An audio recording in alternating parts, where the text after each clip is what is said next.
Perfect. What are you drinking? Vodka, preferably. Oh, perfect. I'm drinking vodka myself. Okay, Big Boss, what is your... Tell me your viewpoints. Sum it up.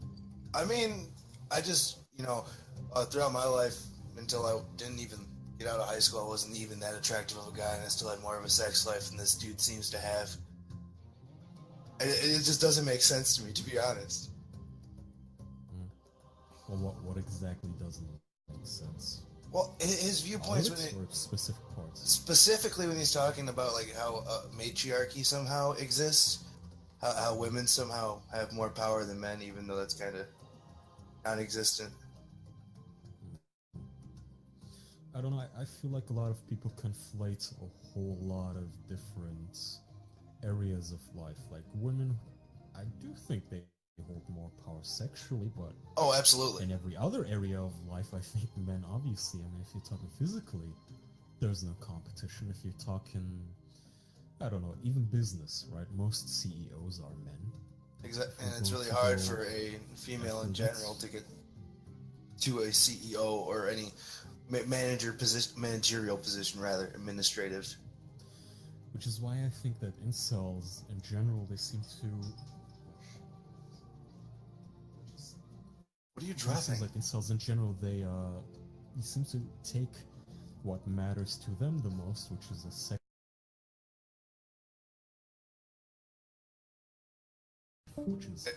Which is something else I don't understand. Women are... They do have the luxury of being picky when it comes to their mating habits, therefore they control the universe. It doesn't really...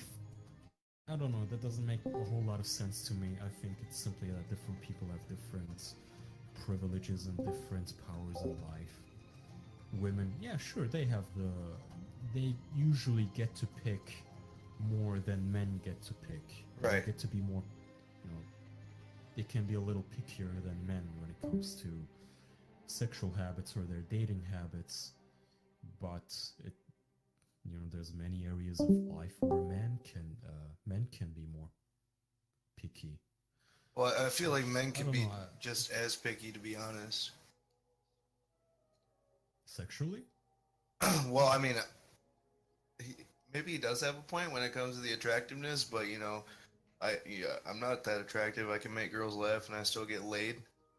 So. Mm-hmm. Well, yeah, I certainly don't think you have to look like Brad Pitt to get laid. I completely agree. I don't look like Brad Pitt. I get laid. I mean, I think I agree, but I also, but an 8 out of 10, dude. I also agree with them. I have to agree with them when they say that if they look like complete dog shit, then you are gonna have a more difficult time getting laid, if not impossible. I do agree on that. I mean, I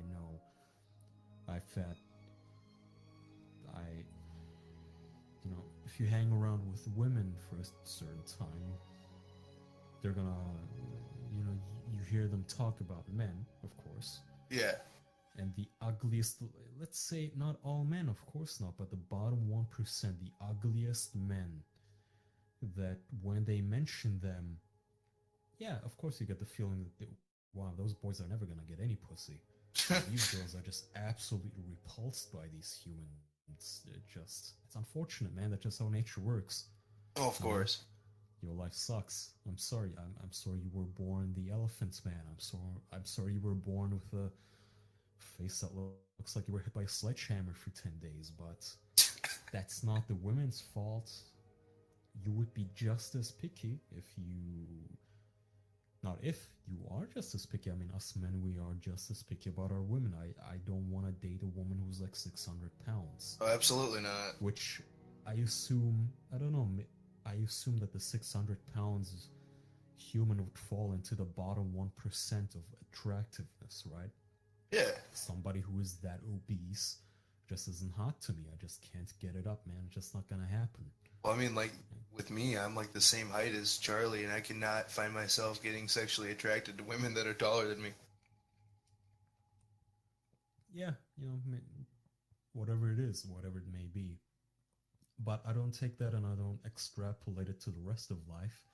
Oh, absolutely. I think that just because I don't know. Ariana Grande may not be attracted to me. You know, she might.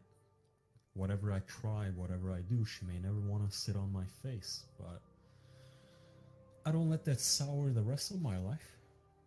You know, You can't really connect it to the other aspects of your life, though, because being sexual isn't tied to every other part of your life. You know, having a successful job, having a career, making money, you know, starting your own thing that has nothing to do with having sex. That's one part of it I just don't understand. How they tie it all together with that. It's what they call the status, right? If you have a high-paying job, if you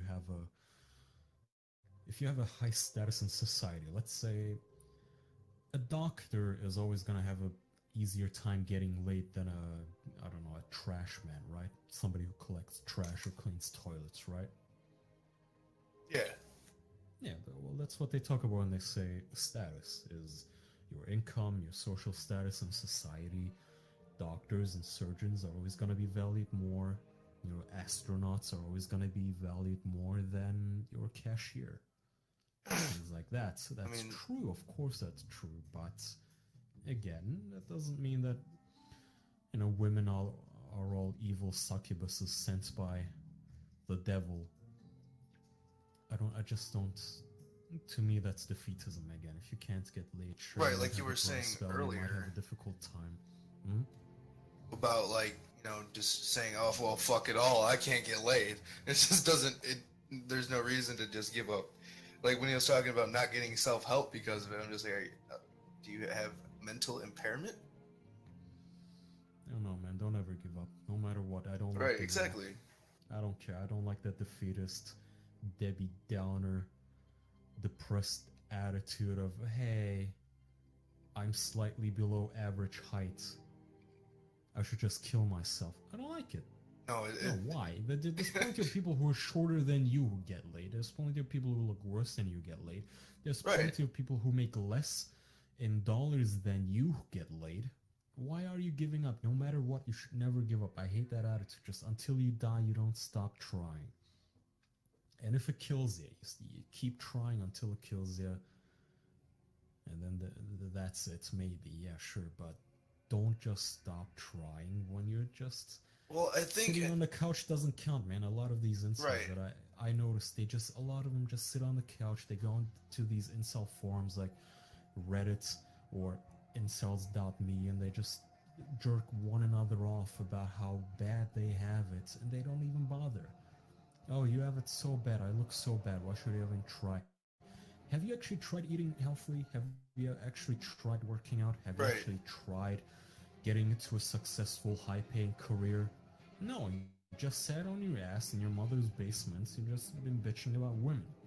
Of course you're not gonna get laid. That's not hot. You aren't gonna get anywhere either. You know, got it. It's hypocrisy too, because if a woman did the same thing to you, you won't like her either.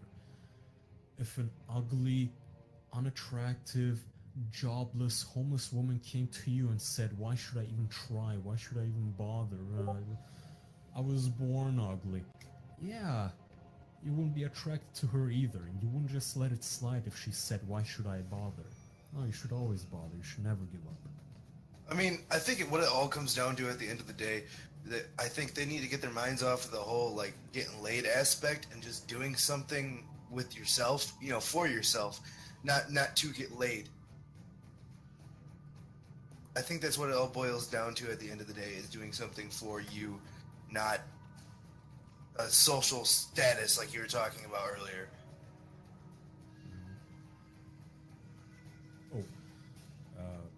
Okay, do you have any final points to make? No, I noticed that Hardin was back as well. Okay. So yeah, we're all good. Well, thanks for letting me talk, man. No problem, man. You take care now. You too. Alright. Have a nice night, big boss. You too. Okay, Hardin tells me he's back, so Hardin, you are now hopefully unmuted. Hello. Yeah, can you hear me? I can hear you. Hello. Oh, good. Good. Yeah, this wow. I was ready to hang up from that live stream after like 3 minutes. That was disappointing. It's not it's not well organized. I think I'll message Face and LMS later and let him know that this live stream was not well organized. Wow. But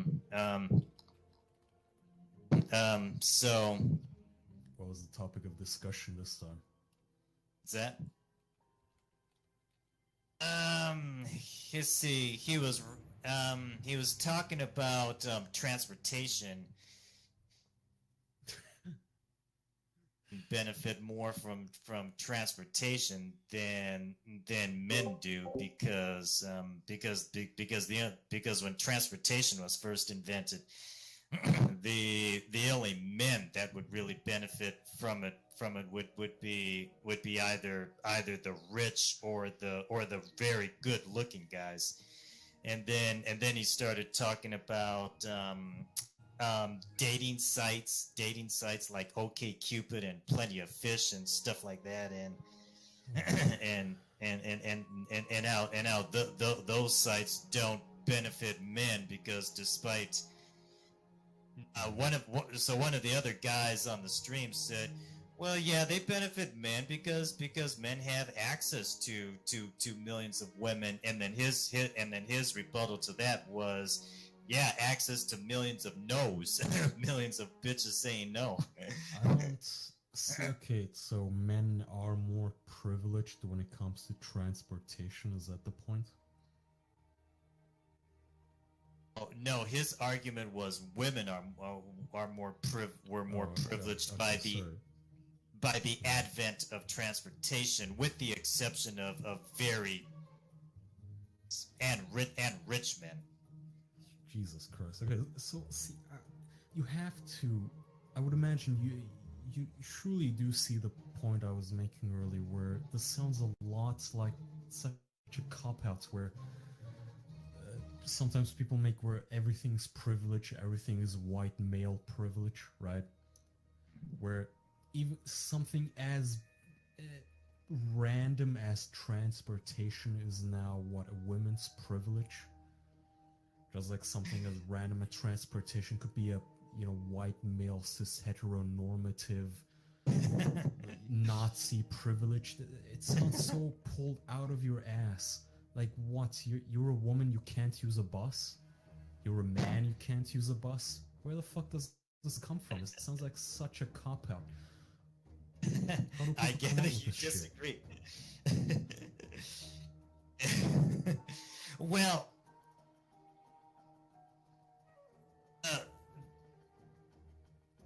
reason I advocate making women obsolete is because, now, I do agree with you when it comes to men. When it comes to a man taking care of himself and eating healthy, diet is really the most important factor by far in health. Actually, way more important than physical activity. But physical activity is good too. But yeah, I do agree with you on those things. You know, eating healthy, being physically active as much as one can be, and not being motivated to do those things just for women, you know, but being motivated to do those things for your own well-being.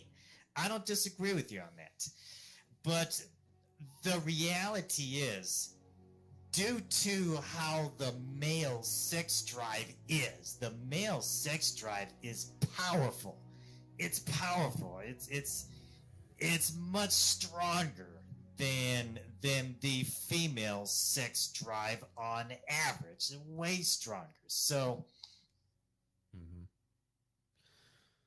it is. I think the animal instinct to procreate is the strongest instinct there is, right? When I'm watching Blue Planet, what I notice is that the narrator, the only thing he ever mentions is how these animals, the only thing that matters in their lives is to whether or not they could create offspring, right? You have just, can this cuttlefish spawn some children? Yes or no? It doesn't matter if he dies. Can the squid spawn some children? It doesn't matter if he dies or not. Can this, what are they called? The praying mantis. Can this praying mantis mate with the female? Yes or no? It doesn't matter if it's gonna be eaten alive. Doesn't matter. The praying mantis doesn't give a fuck. Does it get to mate? Yes or no? Okay. But aren't we as humans supposed to be a little above that? To be a little above the basic primal urge of just mating? I'll tell you an even more amazing example of that from the animal kingdom, the black widow spider. Because the black widow spider, when the male fucks a female, the female of that species kills the male after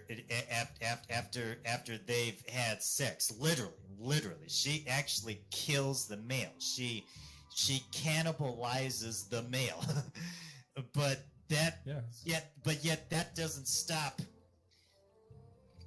male black widow spider from wanting to fuck. I mean, that's shocking when you stop and think about that. That's amazing. Exactly the same thing is true for the praying mantis, where the male is immediately after the mating, the male is eaten by the female, eaten alive. She just starts chomping down on his head. But those are animals, and we're supposed to be above animals.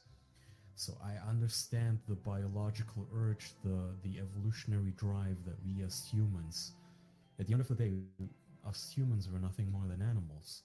I understand that you have these primal instincts, that's right, urges to just, your highest priority is procreating and spawning some offspring. I understand that, but as a human intelligence at this point, that we could go against evolution, where you could say, hey, mating is not my highest priority, finding a hot chick is not my highest priority, or, in my personal case, having Ariana Grande sit on my face is not my highest priority. Instead, I'm gonna create, I'm gonna work, I'm gonna make something for the future generations. That's my highest priority instead. That's our human, if you want to call it a human privilege, where we can decide that we have priorities that are higher than fucking.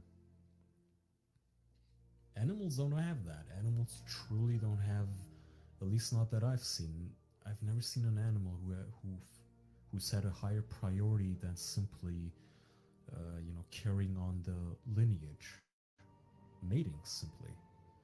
I think humans are the only animals on the planet who can make that selfish choice of, here's something that I chose that is more important to me than mating with a female or mating with a male. And why is that never really considered in the incel circles, at least the ones that I frequented, that I hear of, where it always seems to boil down to, can I get laid or not? No? Okay, well, you know what? I'm worthless then. Depends on the species, because you've got some species in the animal kingdom that are very much R-type species, like the black widow spider and the praying mantis, as you pointed out, and in those types of species, then everything is about fucking and passing on one's genes, and the hell with everything else. But then on the flip side, you've got your more K-type species like beavers, for example. Beavers are very much a K-type species, and they live very much the same sort of lifestyle as Western historically have. That's changing now. Western countries are starting to reverse and become more R-type, with as women become more girl power, empowered, all that shit. But if you look at beavers have minimal numbers of offspring, just like traditional human societies, or K-type human societies, I should say, and they invest heavily heavily into their offspring. Now, of course, beavers also do not have police, courts, and prisons. they, they don't have such things as alimony and child support.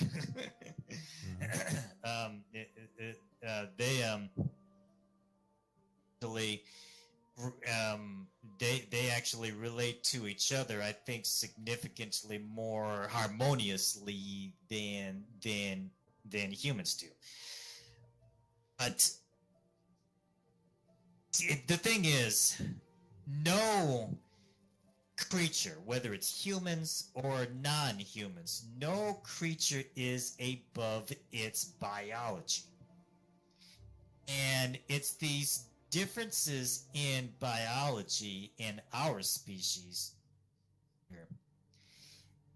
and the fact that societies in modern time, with the exception of Islamic countries, arguably, but all the rest of the world is given all power to women, all responsibility to men, without any authority, without any reward, and is naturally going to lead to conflict, be it social conflict, violent conflict, and violent conflict is only a matter of time. In what way? What do you exactly mean when you say conflict? When women hold the power, when women are the desired thing, or call the shots, is it the conflict for the woman? Is that what you mean? Yes. Whether it's whether it's men taking bitches by force, which I'm all for, by the way, or whether it's women lobbying governments to enact laws to cater to their sexual preferences. So you have social conflict, legal conflict, then eventually comes the violent conflict when governments become so oppressive towards men that men deem nothing to lose up and say, fuck it, I'm going to violently revolt against this government, just like men did in generations past against the Egyptian Empire, the Roman Empire, the Greek Empire. That's why those great civilizations fell. Because men violently revolted against the governments when those governments became malignant cancer against the male citizens of those societies. I would like to prevent that from happening in modern civilization, because we have come too far scientifically to allow modern civilization to regress back to the Stone Age. I don't want to see that happen. And what I'm worried about is the potential for the conflict between the genders leading to that happening. One of the reasons why I believe that women really should be rendered obsolete. Well, how? Okay, it's a lot to digest. How do you think this conflict could be sparked, or how do you think it could start if, men start to reject their animal nature, let's say, and if they start... I would imagine that from your point of view, women would not be happy if men started to say, I don't know how to phrase it, become higher animals, not be held down or not be bound by their baser instincts like mating procreating only, right? I assume that when women start to go extinct, that they would start to fight back in some way or form. How do you think that will look? What last time you and I we talked about androids or technology, Yes. rather to be more general. How do you think women would react if androids start to make them obsolete, let's say, or any other change in culture that starts to wane the power from them? Because it doesn't have to be androids or whatever. It could be laws, it could be a mindset, it could be the way we teach our young boys. How do you think women? No revolution ever happens without conflict, right? How do you think that's going to look? It's not. It can't be smooth. It can't be a smooth process, right? Yeah, I think I think women would definitely the universal access, especially free universal access to sex androids for men. Because, see, that's something right there that would take away their power. I believe free brothels, state-ran brothels, would take away a lot of their power also, but not quite all of it. But sex androids, once that technology advances to the point virtually indistinguishable from natural female humans, that's now, see, that right there is really going to take a lot of power away from women, and women will resist it, no doubt. They will. You'll see feminists, and along with their white knight and mangina allies, come out in full force saying who knows, they'll probably make arguments like, oh, these sex androids, this is an attack on the family. We're going to see a dissemination, a dismantling of the family structure if men are allowed access to these sex androids for their sexual needs. It'll probably be something like that. Who knows? Well, no, that's not the feminist perspective. That's the conservative. I know that that's the tradcon. That would be the tradcon perspective. The feminist perspective would be who knows?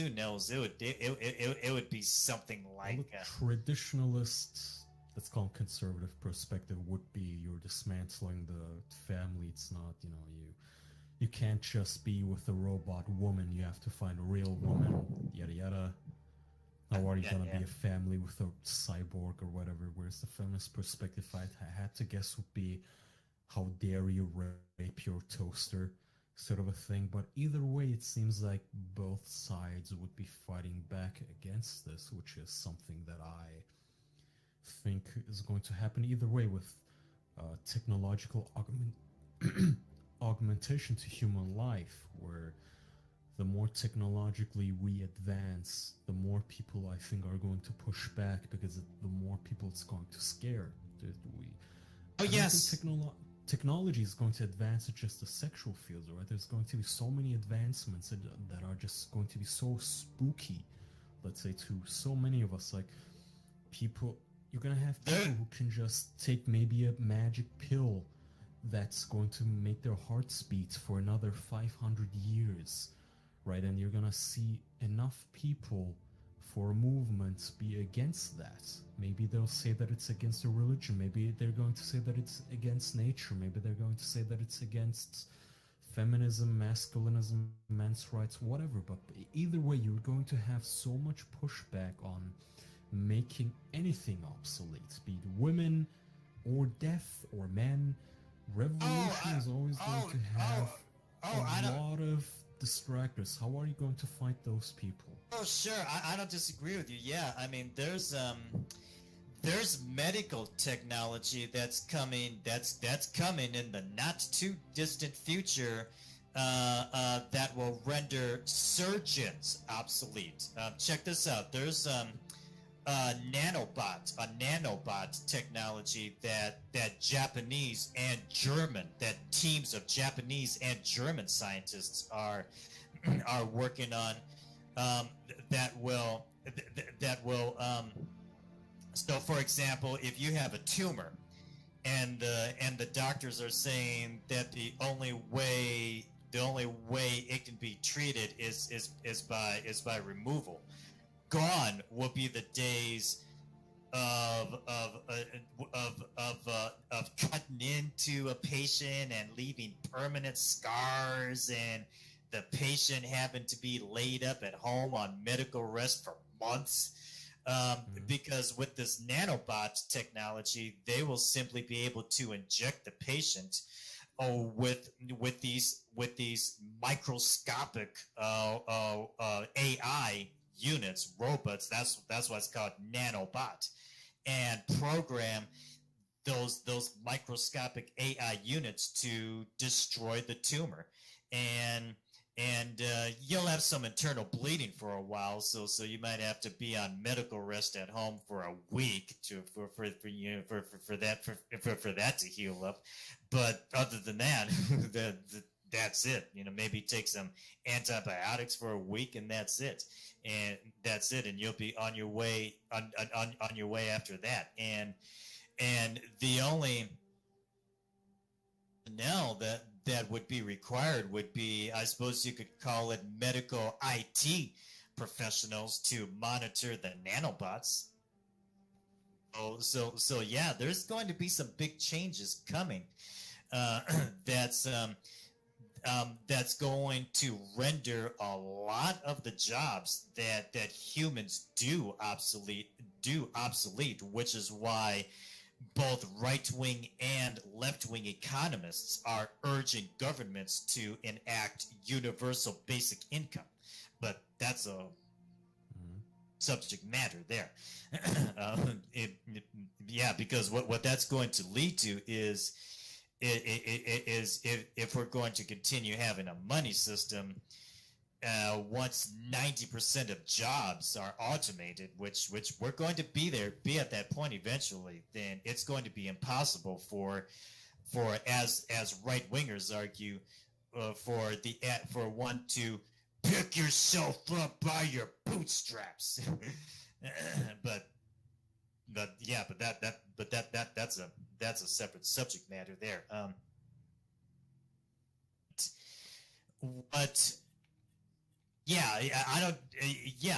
There'll definitely be resistance from both tradcons and feminists alike to sex androids. There's no doubt in my mind about that. Feminists, it's hard to say what will be the official reason that they'll give. The real reason that feminists will give is because they don't want to lose their power over men. Once you take away women's monopoly on sex, any power over men at all. Zero. None. So that will be the real reason that they will give. Now, let me rephrase that. That will be the real reason why they will be against it.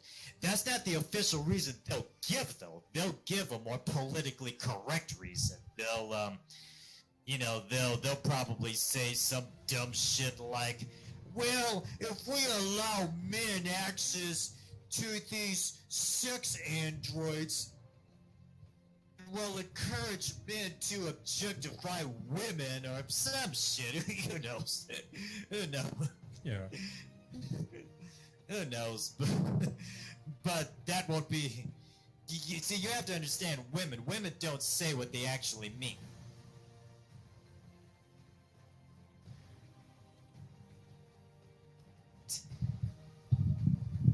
So you cut out there for a second.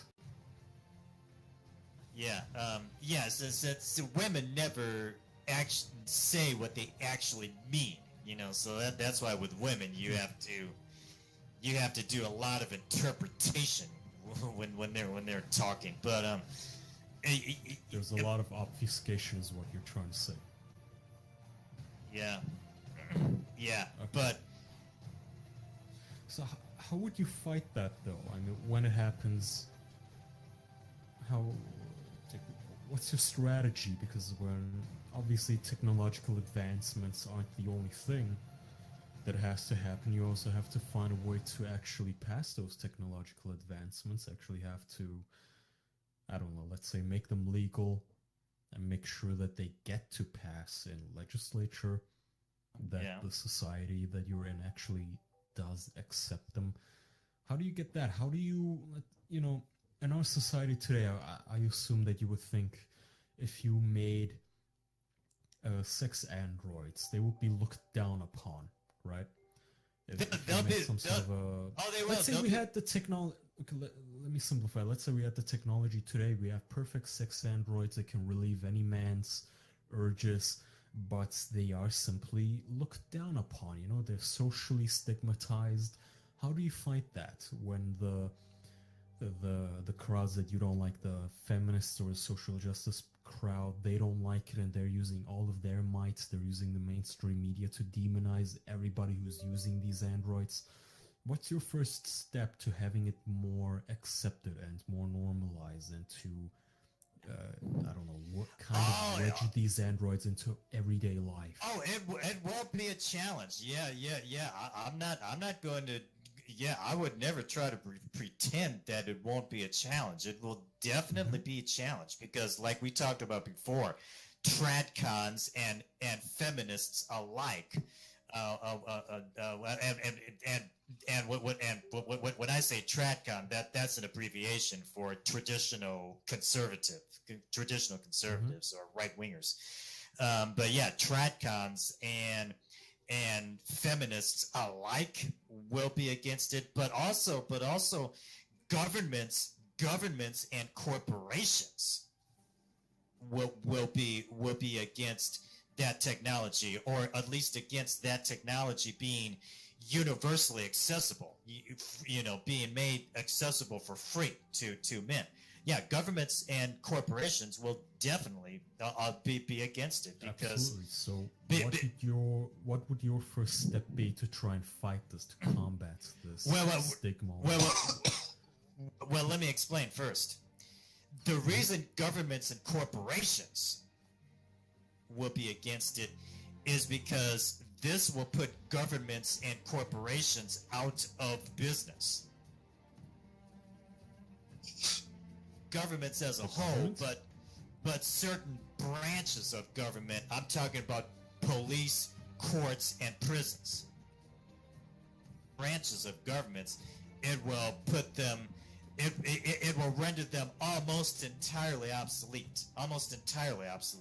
They'll police, courts, and prisons will end up shrinking down to about probably 2% of the size that they are now. Glorious fucking day. Yes. Are you talking about getting rid of women again?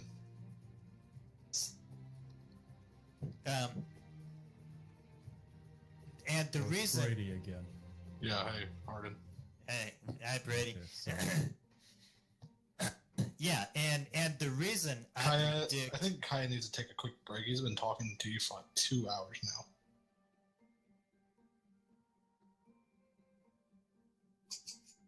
So yeah, he's gonna take a quick break. But someone in chat wants to know what your opinion on HIV is. Is it a real problem or not?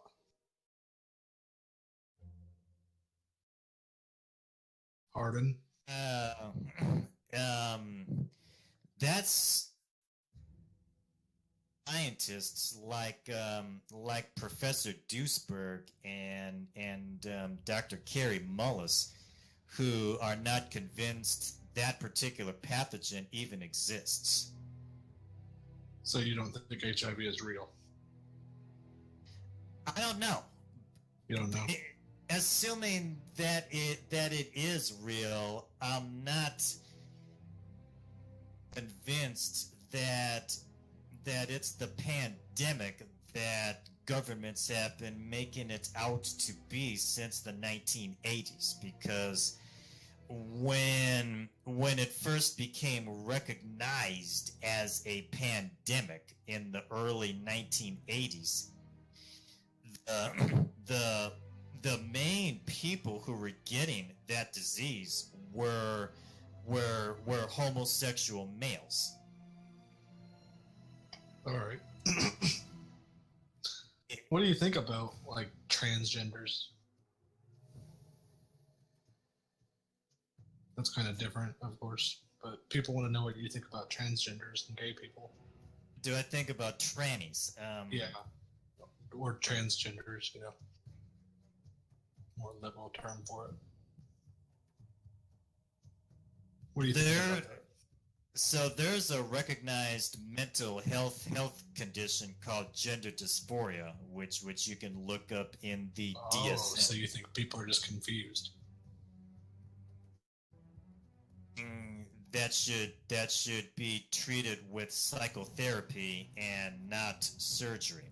It should be treated with psychotherapy, with medicinal herbs to bring the brain into biochemical balance.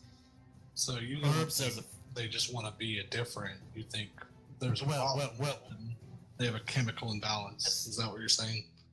and it should be treated with herbs as a first resort, and then if herbs doesn't work, then psychiatric drugs as a last resort. And I say last resort because of the terrible side effects that psychiatric drugs tend to have.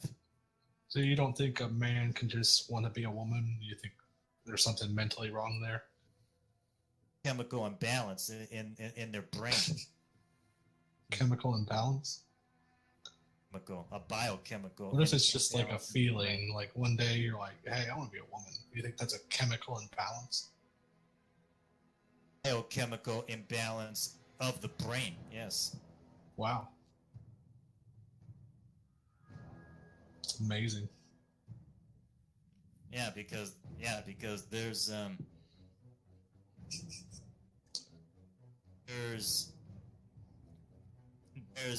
nothing. Do you realize how bizarre that is? That someone just wants to nothing be natural. a woman? Like a man that wants to be a woman? I don't think that's pretty bizarre. I think Yeah, it'd be about the same as being gay, wouldn't it? You know, one day you want to be gay, one day you want to be a woman. I don't think people that usually wake up one day wanting to be gay.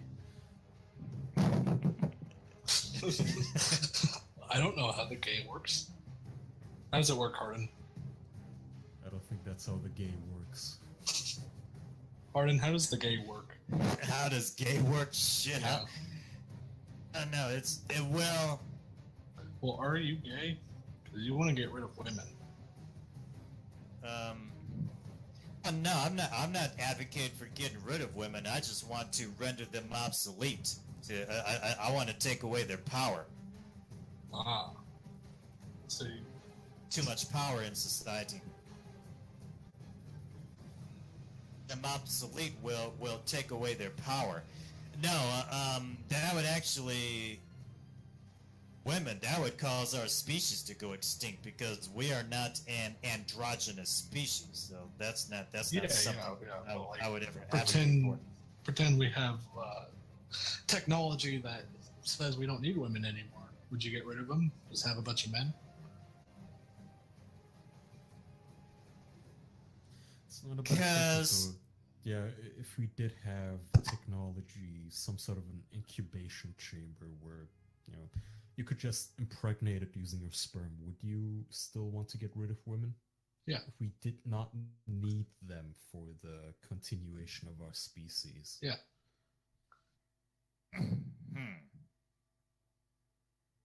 Would you still have them? I would be very skeptical of that, though, because like, for example, I remember one episode of Star Trek where one of the crew members of I think it was Captain Picard, he found out he had a son, and his son was made somehow from cloning, from cloning. His son somehow was cloned from his cells or something like that, and his son had such bad genetic problems that he was living a highly dysfunctional life. It's not really answering the question, though, of would you get rid of women?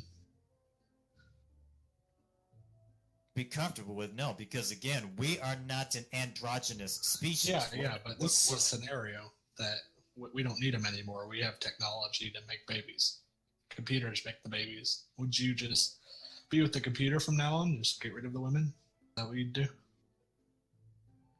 And so now you're talking about turning us into the Borg. Yeah. Whatever the Borg is. Oh man, no, I don't think I'd be down with that. No, no, I dread the thought of humans becoming like the Borg. We're actually close enough to that as it is with these goddamn feminists and SJWs. We're actually getting dangerously close to that. No, I wouldn't be with that. No way. You wouldn't be getting rid of women? No. No. The Are you Borg like half women? Wait, the leader of the Borg was a woman, wasn't she? Mm-hmm. Yeah. Was it? Yeah, they call her a queen. Yeah. So they called her the Borg Queen. Mm-hmm. so like they kind of needed women?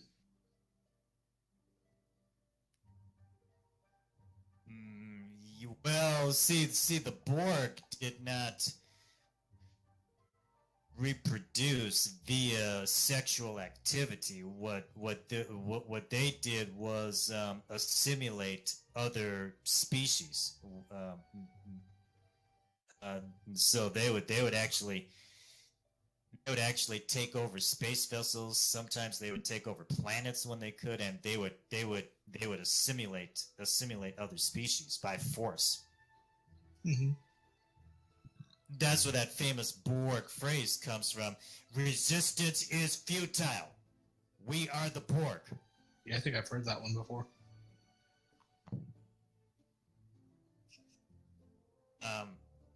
All right, so you're not for getting rid of women. You still want them. No, I can't imagine how that would work.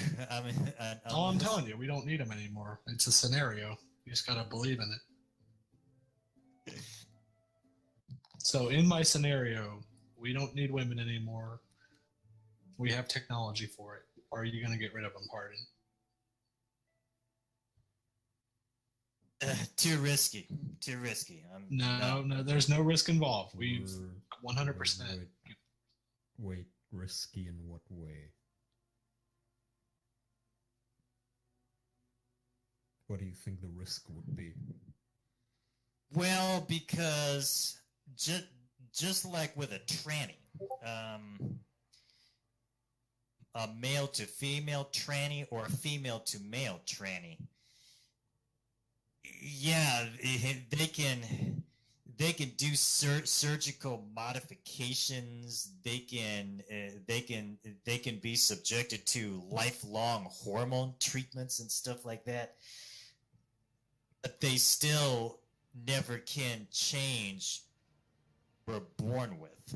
That's simply not possible. So are you saying that men could never replace women in society? Or in other words, the void that would be left by women if we made them obsolete could never be filled by anybody else, possibly? Or anything else?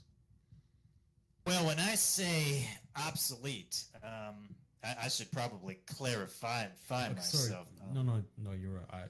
I used the wrong word. But if we got rid of them, in a different hypothetical than yours, could nothing or no one else replace women, do you think? Not even technology?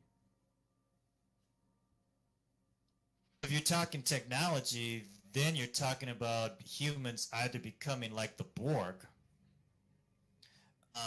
or somehow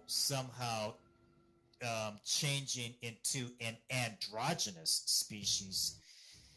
Not Which, necessarily. I mean, yeah, could you not invent the perfect female-like machine without, as a society, without devolving into the Borg or devolving into an androgynous amphibian species or whatever? Could you not invent the perfect android that's like a woman, but without the downsides, that replaces women?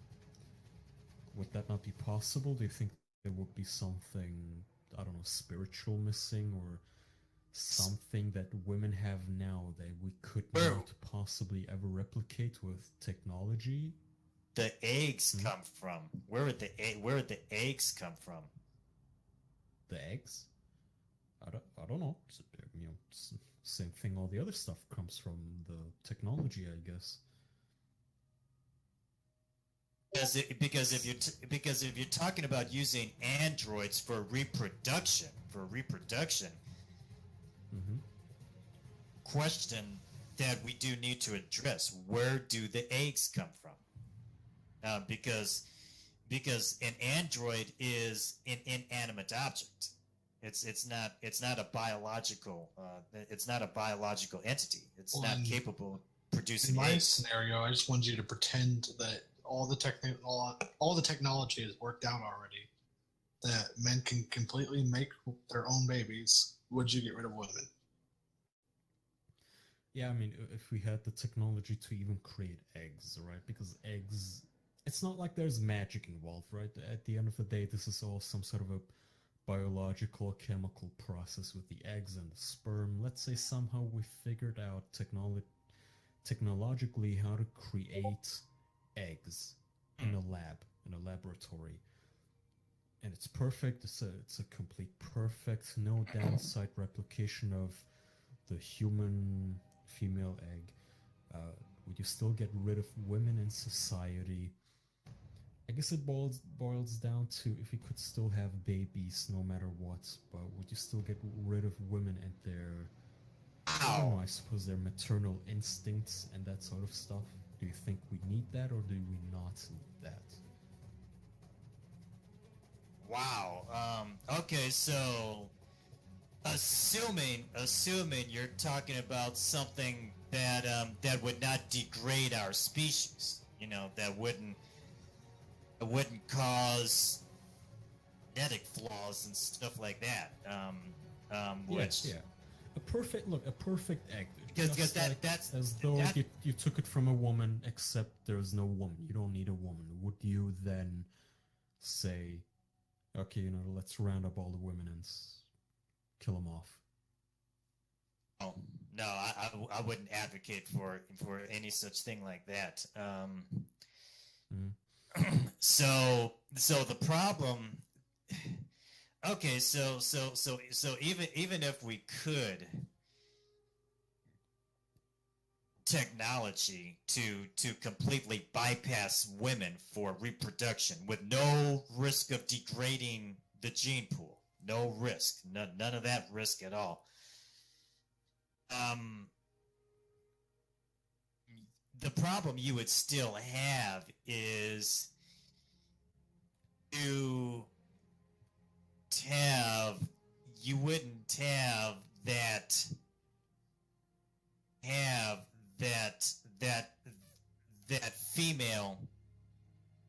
female touch. You wouldn't have that mother to raise that child. Mm-hmm. You're saying we still kind of need women.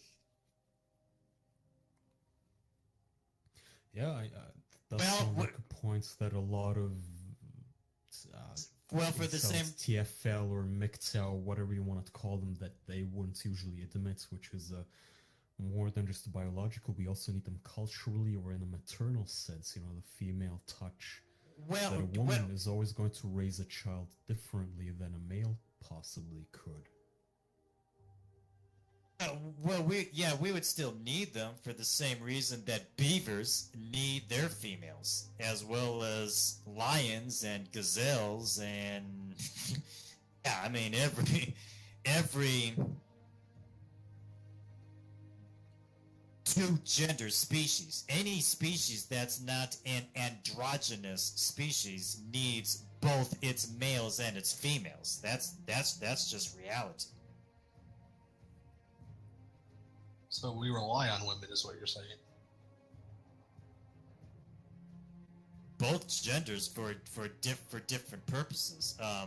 The females of our species to take care of the children and the home environment and prepare and help to prepare the children for adulthood.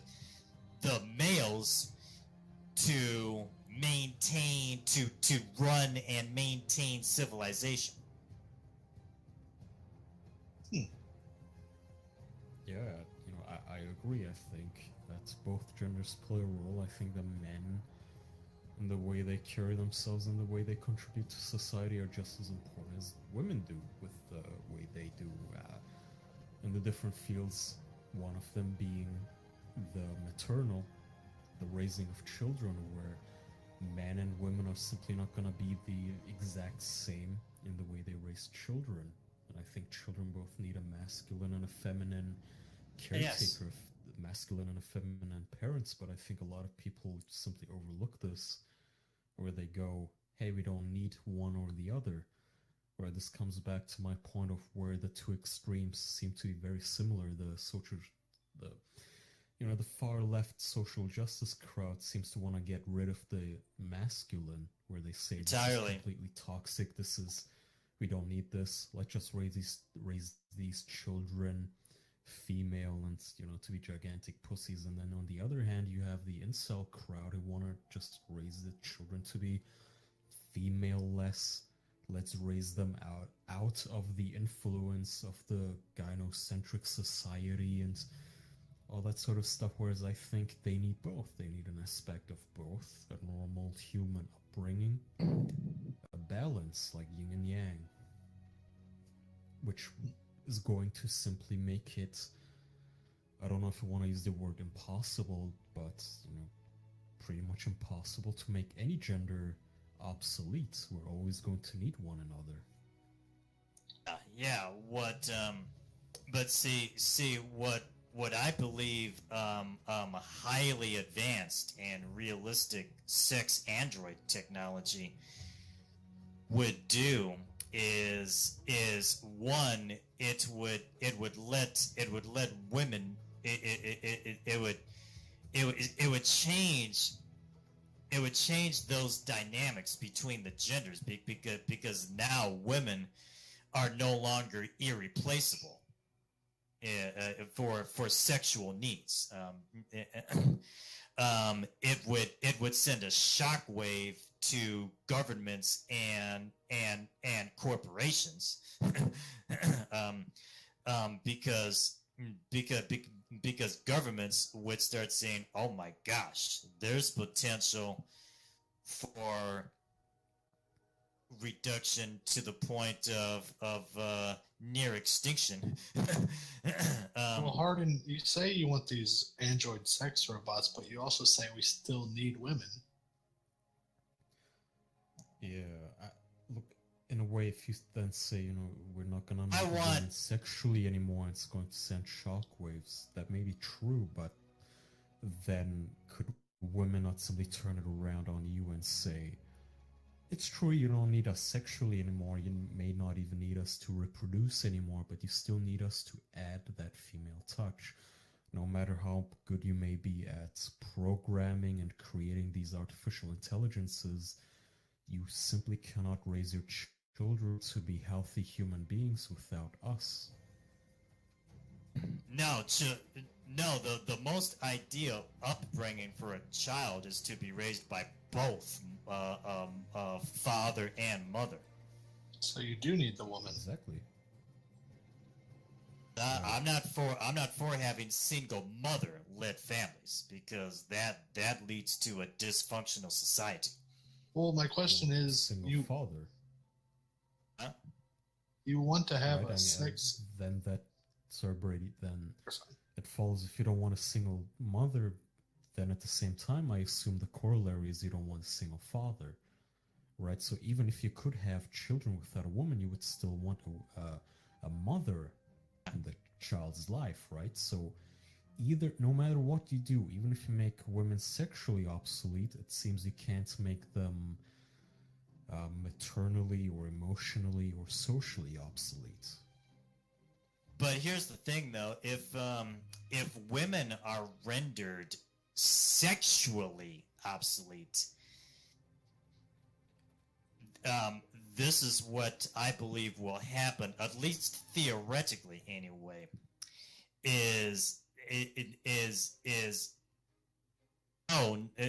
Because now we're at a point where they know they can no longer yield power over men in general. They can no longer yield power over governments because and influence governments to continue to enacting oppressive laws against men because men are saying, well, fuck you bitches, and we can go to this parlor and get better sex than we get from you from one of these female androids without any of the risk. And as I keep saying, governments would also be rendered obsolete. Yes. yes. No more societal resources being wasted on these goddamn police, courts, and prisons. Well, who's going to raise the babies? The robots? Is the sex android going to raise the baby? I would not advocate for that. But I still need the women. What I believe will happen, though, is women will no longer demand governments to oppress men, because women will see that no matter what kind of laws they lobby governments to enact, it's no longer working because they no longer yield that sexual power. And see, without that, they lose all power. But they still can wield a lot of different power. If it's not sexual, they can still wield maternal power, right? So what you're saying is women can no longer say, hey, you need us sexually, and they will lose a lot of their power. But if you agree that you can't really raise a child without a woman, well, then women still hold the power. Just that this time they can simply lobby that they have maternal power, cultural power, emotional power, whatever you want to call it. But either way, it seems that women will not really lose their power at all. It's simply, they just have to change a little in how that power looks. It's not going to be sexual anymore. Instead, they're going to say, hey, you need us to raise your children. Well, I think how it would likely change is women would likely, we can't say for 100% sure, but I think women would likely once they realize that they no longer yield really any power over men. They no longer have any influence over governments, because now governments are going to start saying, bitches, fuck off. look, men no longer want you bitches sexually. because we made the mistake of caving to you and enacting all these laws that that oppress men. So so now governments will be scrambling to think of to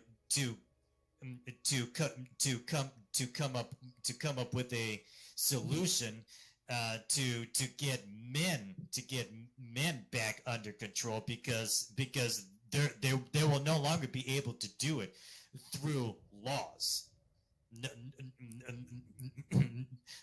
Because men will no longer be pursuing women.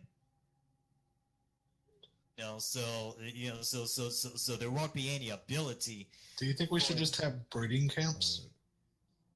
Hold on. There won't be any longer any ability for women to go to the law and cry rape, sexual harassment, because men will be fucking ignoring women. What were you gonna say, Kaya? I mean, men might not go to women anymore for the sexual benefits, but I guess in that universe, I would still go to women to raise my child, to add that female touch and add something that I just can't. But Hardin, I'm getting a lot of questions. So is it cool with you if I unmute people to have callers in to ask questions? Yeah, let me address Brady's. Of course. Let me address Brady's question first, because that's a fair question. Okay. Because any solution to a problem is going to carry downside risk, and anybody who tries to tell you otherwise is fucking lying. So I know my solution carries a downside risk. I'm not delusional and to not see that. No matter what the problem is, solution to the problem is going to carry some downside risk. The only question is the downside risk worth what the solution offers? No.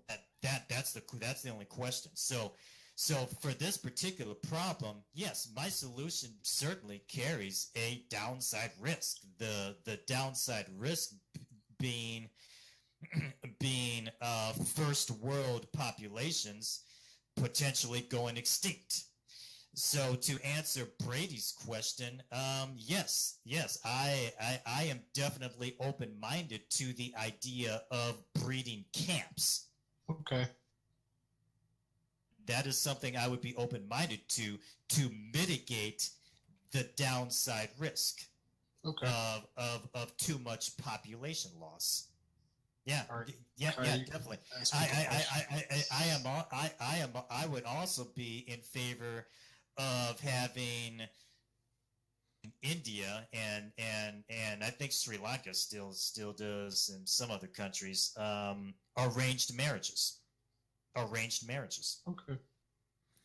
Well, India just apparently passed a law for the death penalty for anybody who rapes children under 12. How do you feel about that? Agree with that, because pedophilia is a mental health issue, and that should be handled the same way that any other mental health issue is handled. I think pedophiles should be sequestered so they don't pose a risk to children, but they should still be treated with dignity, and they should be. I don't know. I respectfully disagree. I think they should be skinned alive in front of their mothers. But listen, Mariah wants a question. Since she's a regular, I'll give her the priority, and then we'll have other questions and colorants. Mariah, are you audible? Yeah, now it is. Yeah, it's working now. Hey, hi Hardin, how's it going? How are you this evening? Yeah, that's good. I'm doing fine. I just ate a lot of Mexican food and I'm feeling good. Well, this was a question I had. I was listening to some stuff, and I've changed. I've learned a couple things since I first met you, Hardin. Don't you think that feminism could easily solve many of the, many of the problems you're having? I mean, Oh, yes. What? Oh, did he Oh. say something? I Oh my said God. how. I said how. Yeah, okay, well, feminism, it's like everyone's equal, right? So if everyone is equal, the women rise up and they're equal to the men and stuff. They should be asking the men more, you know? It's not only the men that's going to be asking the woman. Everyone's values are going to change, and in the end, everyone's going to get a little slice of cake, you know what I mean? First of all, feminism is a female supremacy movement. Hence Oh, the term. Hence the okay. term feminism, Oh. the very term. So I don't know where anybody gets the idea that feminism is an egalitarian social movement. No, it has never been an egalitarian social movement. It is a female supremacy movement. And but to address your question, given female nature being what it is, so let me make sure I'm understanding you right. So are you suggesting that women be more responsible for initiating courtship instead Yeah. of that burden being 100% on men? Yeah, Okay. of course. You, I Okay, mean, you gotcha, haven't gotcha. seen how the values and traditions have changed since, I don't know, even the 50s to now. You know, women are doing more stuff to ask men, you know, to hang out with each other, to initiate the conversation. You know, all that shoot your shot. I don't know if you're up with the terms. It was a thing a couple years ago where women went into the men's little messages on Twitter, and they're like, hey, you're I like you. So, you know, stuff like that. I feel like it could change a lot of stuff that's you know, coming up, happening. It could solve a lot of your problems. That's Well, it. the problem is, due to female nature being what it is, women are not inclined to initiate courtship.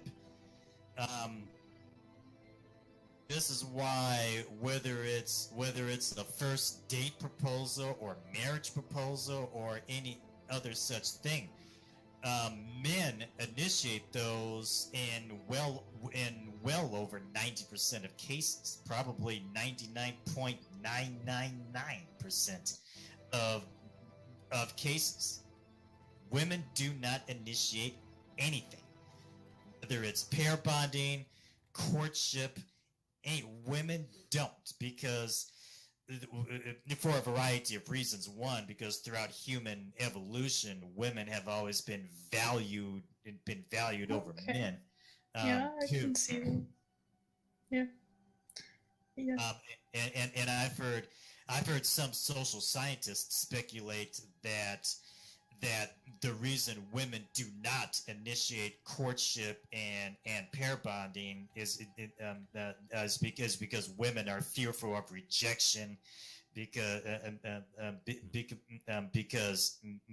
because the egg is seen as valuable than sperm, so it would freak Yeah, but Oh Christ, that's But a I really just- messed point. Mariah, I'm gonna need Yep. you to Oh, wind yeah. it down into one question. That's One it. last I'm question, done. And then we're gonna have a last. Oh, okay, yeah, and I don't have any more questions. I'm just saying, with the rise of feminism that you guys are trying to stop, I feel like if you won't let it rise anymore, it's not going to help you solve your problems. And that's all I have to say for tonight. Not much of a convincing argument. Okay, Mariah, thank Yeah, you. it is. Good night. Okay, next I saw the Cockbot. Cockbot, you are now audible. You might have to oh, Well, she seems like this person. Cockbot. Damn. Hang on, let me just add this person real quick. I think I'm on. Yeah, I think I'm on. There she is. All right. Hello. Oh shit! Hold on. Hello. Hold up, please. We I can need to hear you switch to my vaguely. phone. Can you hear us? Hold on, I'm changing to my phone. Shut Oh, up. Jesus Christ. Hello. Switching to my phone so you can actually hear me. We can hear you.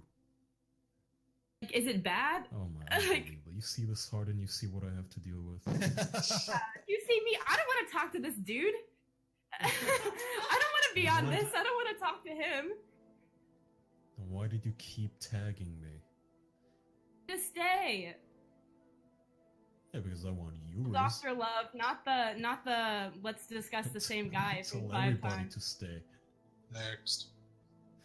Yeah, next. I'm sorry, cockbot. Alright.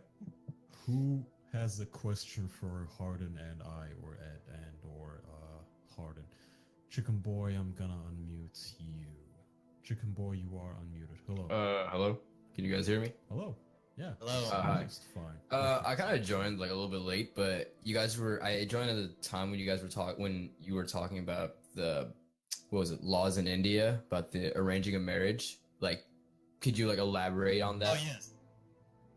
Well, On like why you think it's a good idea, I guess, or? know how much of the live stream you caught, but Yeah, I we've joined kind of late. been talking about is why I advocate for rendering women obsolete with sex android technology, which will be off in the future once that technology has advanced to the point where it's virtually indistinguishable from natural female humans. And what I was saying is, in order to mitigate the downside risk of that solution to the societal problems that we have, the conflict that's resulting of the power imbalance between the genders, is I would be in favor of having arranged marriages just like they do in India. And I would also be in favor to what Brady asked about earlier, which was having breeding camps. Although, as long as those breeding camps would not lead to children being raised in an R-type environment, because I definitely believe in the K-type model for raising children. So as long as those breeding camps would not lead to an R-type childhood upbringing for children, because And an archetype, you said? the letter R. R-type. Yeah. Mm-hmm. I don't know what that is. If you could elaborate. Again, I joined late, but Oh, so in science, they in fact they talk about it in many science professions, in zoology, anthropology, psychology, sociology. so this thing is everywhere. R versus K in family in family structure. You've got R versus K. So when tradcons, for example, talk about the nuclear family and why we need to preserve the nuclear family, what they're talking about is a K-type structure, a K-type, the K-type structure, which is one method of raising children, and then you've got the R-type structure, which is basically the females riding the dick carousel, and 80% of females going after the top 20% of males. And the problem with an R-type social structure is it leads to dysfunctional societies. because females only go for the top 20%, like what, top tier men, or like whether it's the most handsome men, whether it's the rich guys, is there like a statistic for this, or like a research like done out of this, or like, you know, like that's kind of like 20% is a small number for the male population. Oh yeah. Prior to the development of what we call civilization, that was actually standard. Generally, only about 20% of males got to breed, and what ancestral women would do is they would use different men for different purposes. So they would use the stud to have children by, and she would have just a short-term fling with him because all she was interested from him is his seed. And then they would use the intelligent, hardworking beta males to help raise the child that she had by the alpha male. And what I believe eventually happened at some point is intelligent beta males got sick and tired of putting in hard work to raise children that these bitches were having by alpha So males. they were tired of the matriarchy, basically. Yes, that I believe is the point in time in which society transitioned to a K-type model, which is Tradcons call the nuclear family, father and mother, an equal distribution of women. What K-type puts an end to is 20% of males getting all the pussy access. It puts an end to that. It creates a more equal distribution, a more equal distribution of women. So you no longer have harems, at least on a mass scale. Now, within K-type societies, you do have exceptions because no society has ever been 100% K or 100% R. There's a spectrum there. But the more successful societies like the West, Japan, China, Singapore, Korea, Taiwan, those kind of societies, the more successful societies. Like in modern times, or like in history. Yeah. In history. Boy, I'll need you to one final question to wind it up in one Quickly, final question if you can. We have a lot of Well, you're saying that all these like societies in the East have succeeded because they've balanced it out, right? In what way? Like, for example, in a point in history where they held equal, like, or like, you know, men and women held equal positions of power. Like, let's say in Japan, where, let's say if a woman held the same power as a daimyo, is that like a balance? Or explain? No, that's not what I'm talking about. Women, due to their biological nature, are simply not worthy of holding equal positions of power to men. That's not what I'm talking about. What I'm talking about is a man being allowed one wife, and that's it. An equal distribution of women, so that you don't have conflict between the genders. You don't have male on male conflict that can oftentimes be violent, and it gives men a stake in civilization. So men at that point are more motivated to want to contribute to civilization. Whereas if a man knows that he's going to either be treated like shit his entire life by women, or if he does find a woman to pair bond with, that it's only going to be so that she can leech off of him for his resources and use his resources to raise the offspring that she had by some alpha stud or what have you. I do believe in A-type model is superior to the R-type model because the K-type model is what has led to it's what made it possible for there to be such a thing as what we call civilization. Because in an R-type society, those societies never evolve into a civilization. Okay, Okay, chicken point. That I'm afraid that'll have to be your last question. it's all good. Okay. Thank you for the insight, and thank you guys for having me on. Okay, no problem. You sound like a nice guy. Take care of yourself. You too, Kaya. You too. Yeah. Good night, man. Okay, our next caller is Floatzel.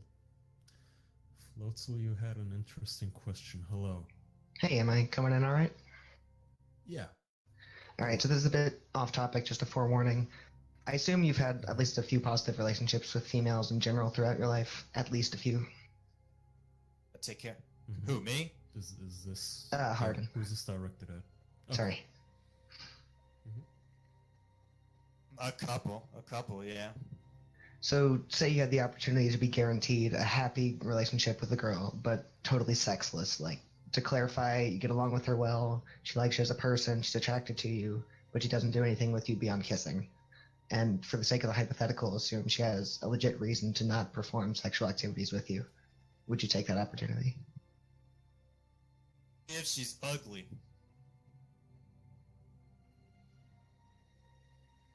That's an interesting response. Why so? Well, because if she's an attractive woman, and I don't know. I mean, let's just say there's some kind of medical reason that's preventing her from having sex.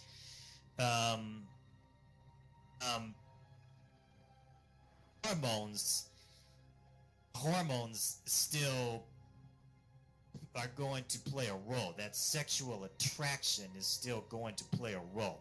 But if she's an ugly bitch, then no problem. Because there's no sexual attraction there. What would you have to gain from that kind of relationship with someone ugly? Kind of relationship with an ugly woman? Well, she would just be like one of my bros at that point. All right, so women can be up to that. Sorry. Sorry, if I'm allowed to co-opt your question real quick. You would be okay with being in a relationship with a woman if she is ugly, but you are happy. You have some sort of an emotional relationship with this person that makes you very happy. Would you be cool with that? Nothing sexual. She's ugly, yes. But even... Okay, so, but you would not be okay with this relationship if she was attractive? She still makes you very happy. She's not... Let's say she's very attractive. She still makes you emotionally happy. She's not sleeping with anybody else. She's simply not sleeping with you either. But you still have a friendship with her. You still have a... I don't know what you want to call it. A very close relationship and marriage with her. You would not want that if she was attractive. You definitely would require sex with her. About sex all the time, and plus I can see that leading to conflict also because if you're talking about a sexless relationship, any guy eventually is going to seek pussy on the side wherever he can get it, and even if you try to keep that a secret from her, find out.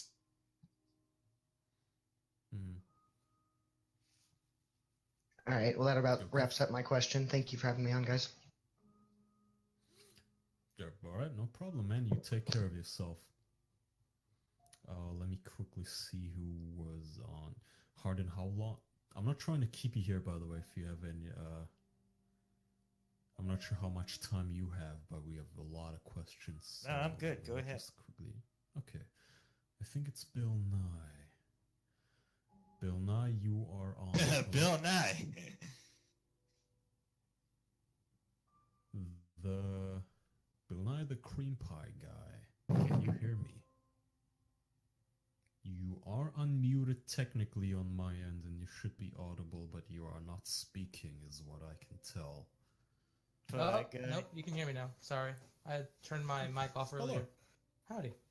Hello. So, you were saying earlier what you're seeing for the future. What do you, other than the sex bots for yourself, what is something else you're looking forwards to? Me personally, for my personal life, I don't know. I wouldn't say personal life, but just from your viewpoint. Like, what are you looking forwards to? Looking towards? I would like to see a human civilization one day reach the Star Trek age. And with the current social climate that we have, I honestly don't see how that is going to be possible, because we've got too much of societal resources being wasted on police, courts, and prisons, as well as a whole lot of other things that should not even exist. Have you ever gone to prison? Have you ever been to jail of any sort and arrested?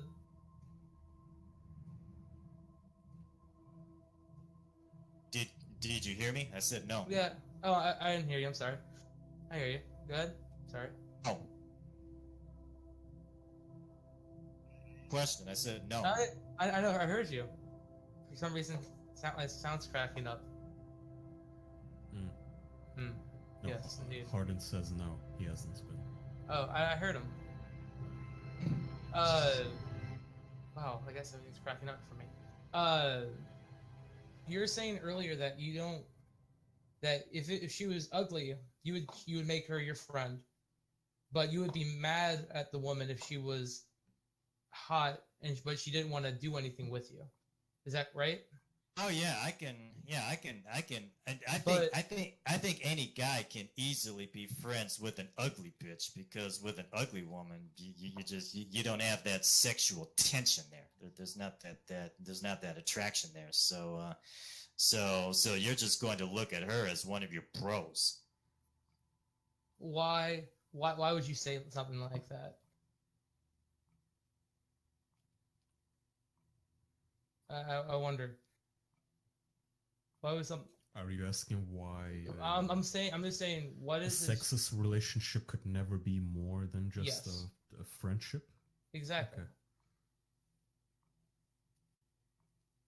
Repeat your question. The question was, why would you not want to make a relationship with this person? You mean if she's attractive? No, if she is ugly, why would you not want to make a relationship with this person? Even if she's ugly, if she's trying to make the attempt to be in a relationship with you, why wouldn't she? A sex relationship? Yes, a sexual relationship. Oh. Everything. Because there's no attraction there. But there's no sexual attraction there.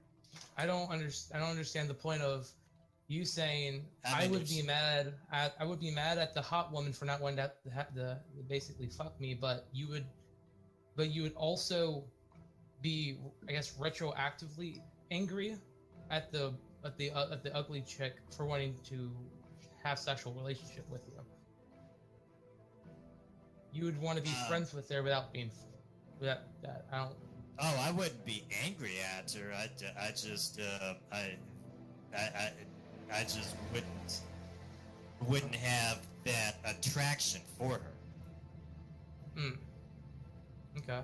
So that would be a pointless relationship to try to engage in. Okay. Well, thank you for having me on. But wouldn't you be... No Okay. problem, man. You take care, Bill Nye. You too, man. Remember, Okay, you know what? I'll try to not to interfere with the questions too much because I don't want to take away time from people. So next, I'll have something with an N. Nux. Okay, Nux, you should be audible now. Hello. You guys hear me? Yes. Alright, so I want to ask Hello. how to... What? You are very difficult to understand. That is fine, you must deal with it. I was gonna ask Hardin a question. Do you think Okay. we should make women sexually sterile so we can only use them for breeding? Sterile? Is that what you're saying? Yeah, we should make them sterile. Okay. Sterile. Sterilize them? No. That's all I wanted. And take care. Or that wasn't much of a question. Okay, thank you, Nux. Okay, who else is who else would like to ask us a question? EC trademark Moon would like to ask us a question, it seems. Hello, are you there, EC Moon? Hello? Hello, hey. Hello. Oh my god, I wasn't Yes. expecting to be chosen. Okay. Yes. Alright. So, Go ahead, man. Hardin, my question personally is, what's your opinion on lesbians? Do you think that they're, like, greedy for only liking, other women? Or anything? I don't have much in opinion of lesbians. They're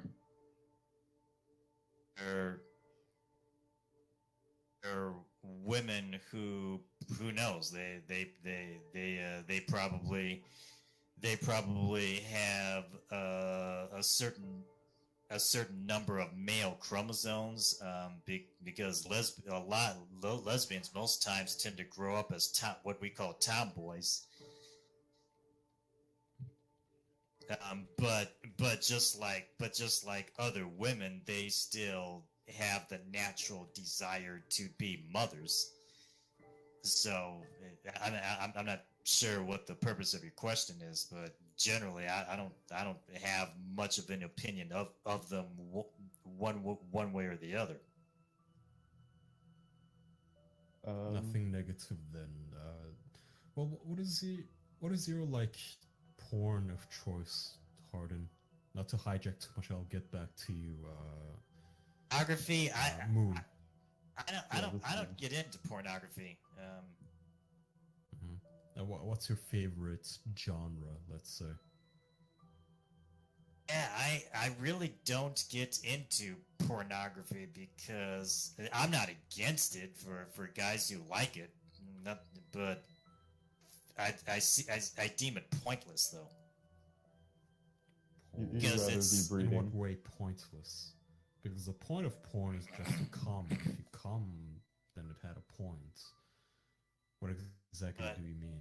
Yeah, but I don't like getting worked up for nothing.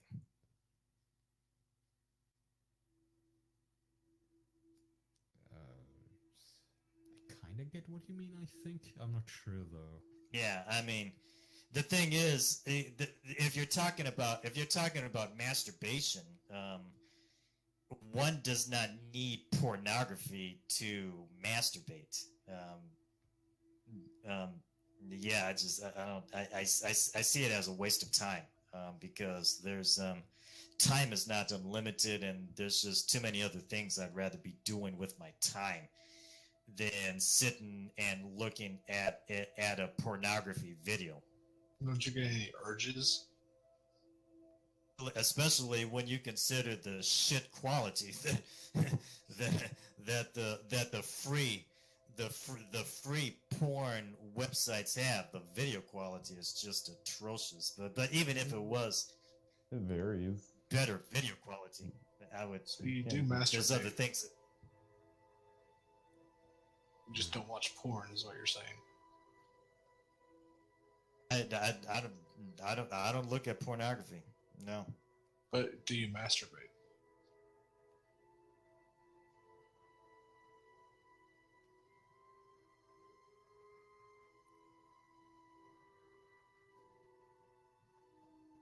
Moon, you can continue. Oh, Hardin? sorry, I got kind of, I just kind of was lost in thought, used to listening more than talking. Wait, Hardin, did you disconnect? Yeah, I'm here. Oh, okay. Sorry, we couldn't hear you. I don't know if it cut out or not, but Brady asked, do you masturbate?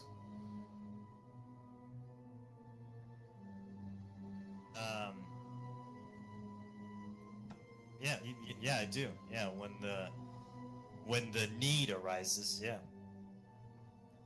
Okay.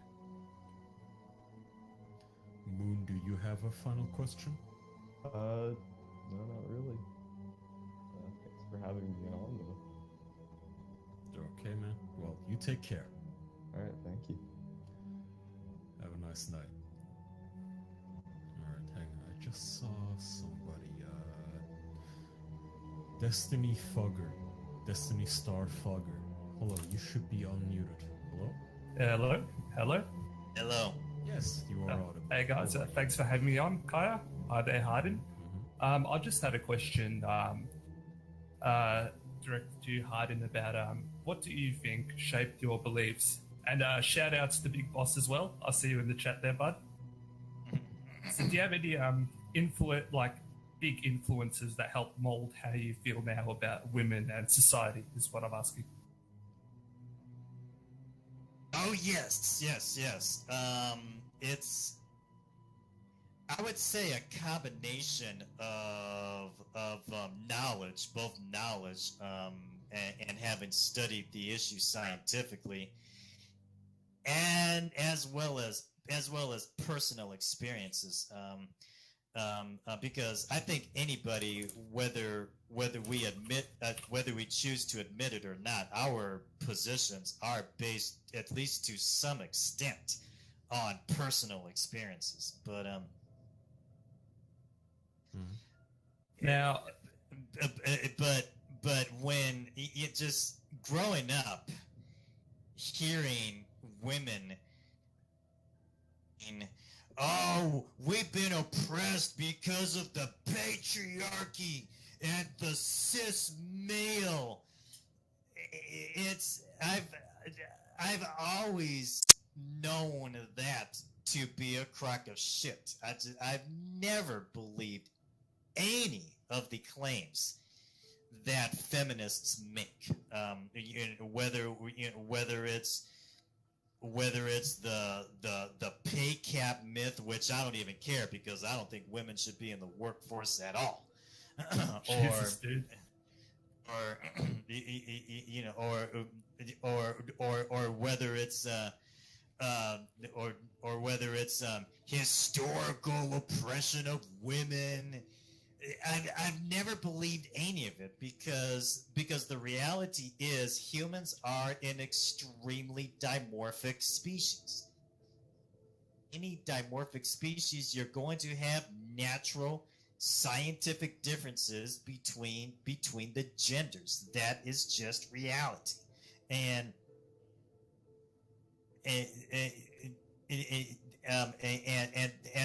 so whether it's whether it's the women complaining about the suffragettes in America complaining about not having the right to vote, to that is say, so what? Because women being allowed to vote is just like children being allowed to vote. Jesus, man. Can I interrupt you for a second? Were you raised by a mother? Do you have a mother in your life? I was raised by a single mother. And do you think that she did a bad job of raising you, or do you think that she did okay? well, in answer to your question, no, my mom was not a terrific parent, but that it does not have that much of an influencing factor over the position that I hold. Is there anybody in particular, let's say, you mentioned before doing your own research, like sort of seeing the opinions of other people, but is there a particular person that helped influence your current beliefs or not? Because it's sort of, I don't know, I'm of the belief personally that people, to develop these kind of beliefs, they need to have something either happen to them or strongly influence them. I don't think it's a natural sort of way to think that, oh yeah, women are all inferior to men. Something has to happen, Is there a specific event or anything of the like that you can recall that really shaped you into feeling this way? I think he's asking if you've had any trauma, I suppose, which it is a little cliche, I'll give you that, but has there been anything really terrible that's happened in your life that's been caused by a woman that might have led you to your current beliefs? I think, is that a fair representation of your question, caller? Oh yeah, more or less. Okay. Well, like I said, all of our opinions are shaped to some extent on personal life experience. Now, some people that'll be to a greater extent than others. But for for me, when I look at just the blatant science denial, I've always found it quite comical how the left wing loves to rag on the right wing for science denial, with some justification, because sure, the right wing does engage in science denial when it comes to certain issues like global warming.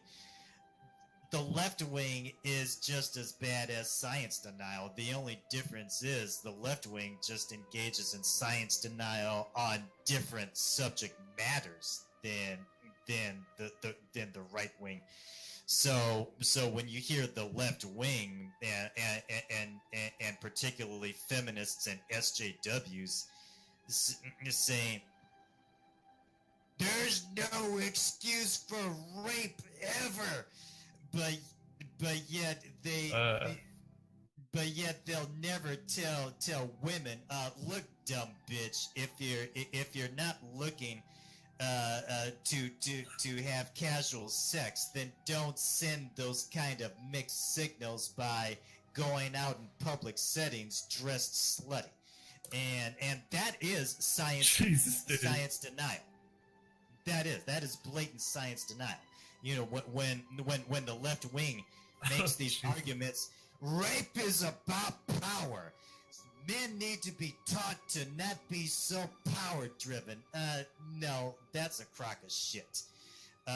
Because with all the fucking power that women yield in society, the power to engage in violence by proxy, get white knights to commit violence on their behalf, the power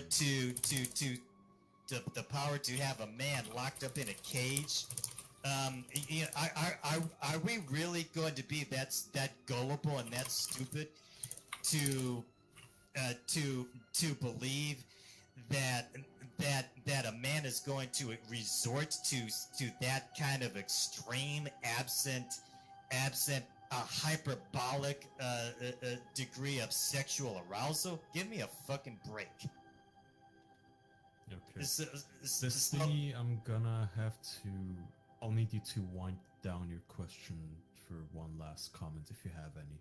Nah, you pretty much sort of covered what I was going to ask. Thanks for having me on, Kaya, my favorite host, by the way. Thanks as well, Hardin, I guess. Catch you later, Thank guys. you. Thank you very much, Destiny. You take care now. Good night. Okay. Gromit's Cheese has a question, it seems. Gromit's, can you hear us? Okay, Gromit's, you are muted on your own end. I have unmuted you, but we can't hear you, so you'll have to unmute yourself if you can. Oh, there you go. Hi. Hello? So Hardin, what do you think about homosexuality? Like, is it okay in your mind, or is that like bad? You know? Are you referring specifically to male homosexuality or just homosexuality in general? Actually, not the homosexuality, but like anybody who's not straight. So that includes like bisexual people as well as like others. I am not a supporter of male homosexuals at all, primarily because of the disgusting physical activity that they engage in. And that kind of physical activity has led to a lot of public health problems, which is why now I would never advocate for gay men to be executed like they do in Islamic countries. But I am all for. Sorry, not to cut you off, but what kind of public health problems are you talking about?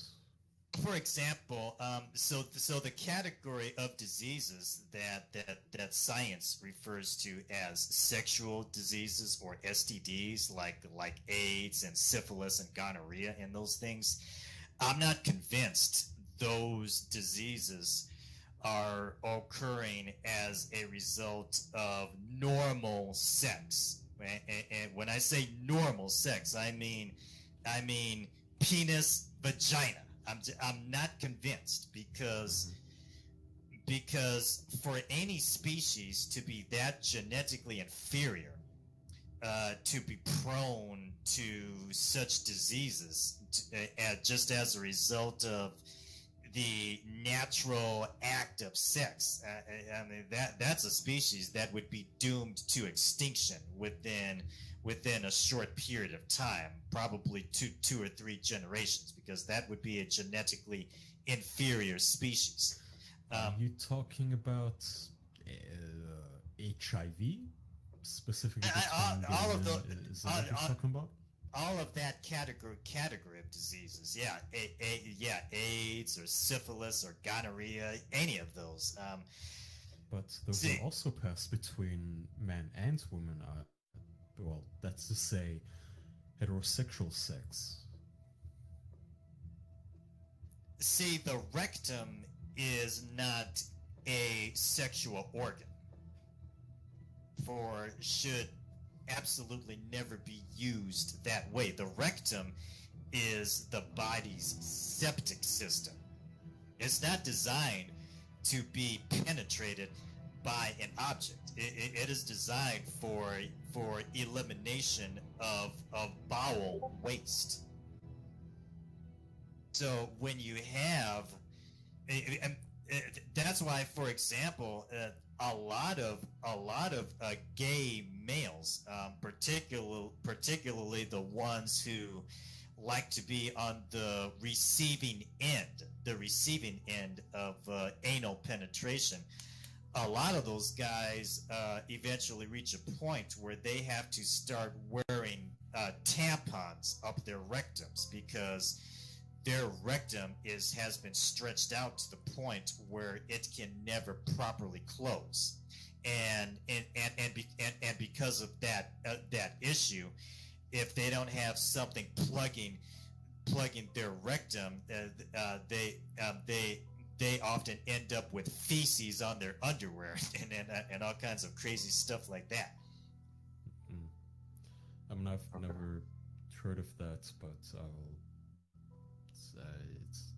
I'm not trying to disprove you. I've just never heard of that, but I do know that, say, a disease like HIV, for instance, which has been generally typecast as the gay STD, let's say, right?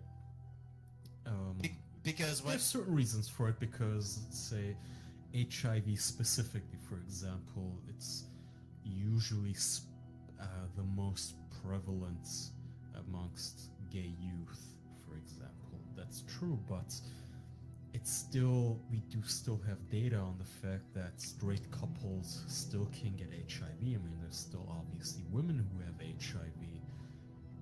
Sure. What is your opinion on that? Well, so like in the black community, for example, and it's not exclusive to the black community, but it is heavily prevalent in the black community.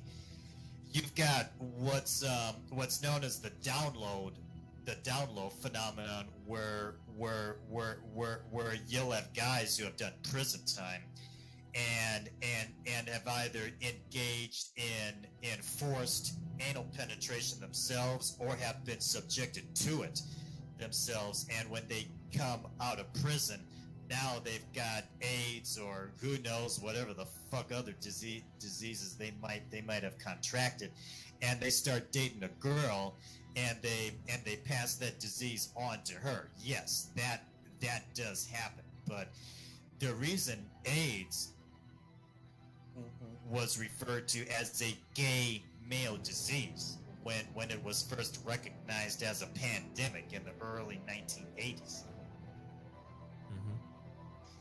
You had a subset of the gay population in cities like New York and San Francisco and places like that were living incredibly reckless lifestyles. They were going to the bathhouses like an average of 5-6 days a week and spending upwards of 12 hours a day partying at the bathhouses. I'm wondering if these guys were rich, because to be able to live that kind of lifestyle, that takes a lot of money.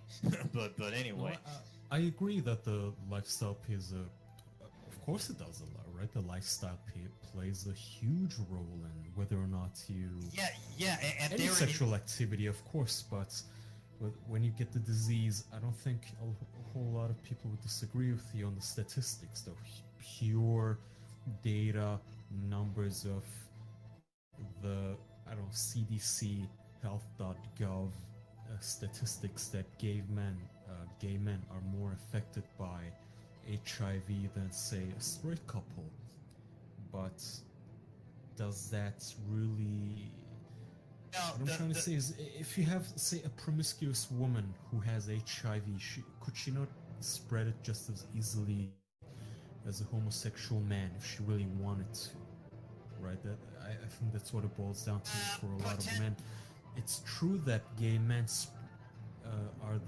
are more, what's it called, susceptible to certain STDs like HIV, but you've had in the previous years we did have straight couples spread the disease as well, or certain diseases, STDs. For example, was it the Spice Girls or I don't know, one of those like old school, old-timey Backstreet Boys kind of bands, right? The Spice Girls or something, Charlie's Angels, I don't even know. One of them had HIV and she knowingly infected other men, and then she somehow got in trouble because of it. What I'm trying to say is that women are not, they're certainly not immune to this type of stuff, right? Well, here's the thing, though.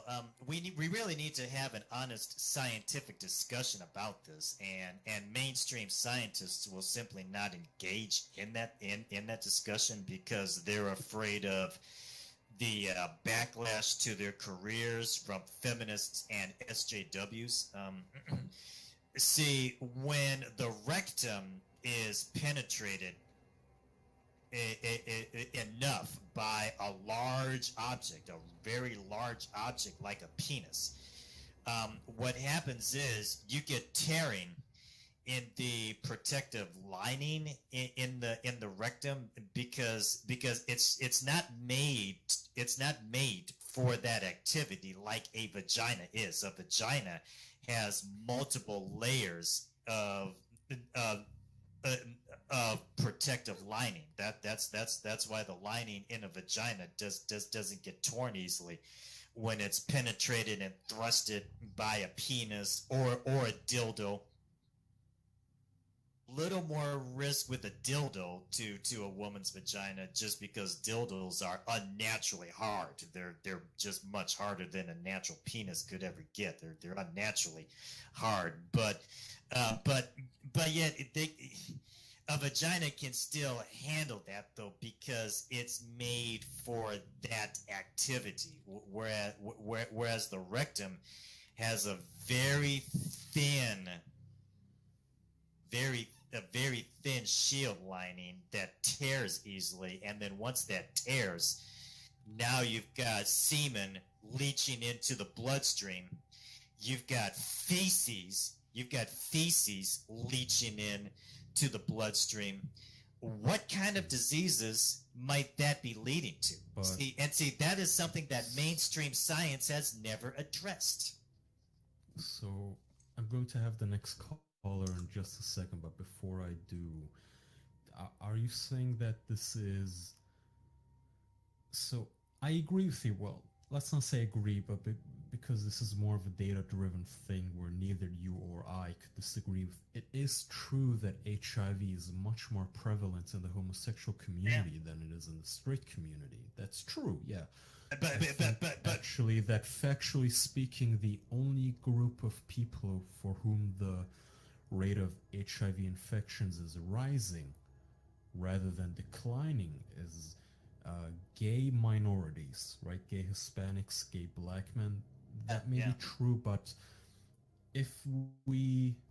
Are you saying that homosexual sex and homosexual relationships would still be bad even if they used, say, any sort of, condoms and that sort of stuff where it would prevent HIV, and even if we could get it down, is it a moral objection?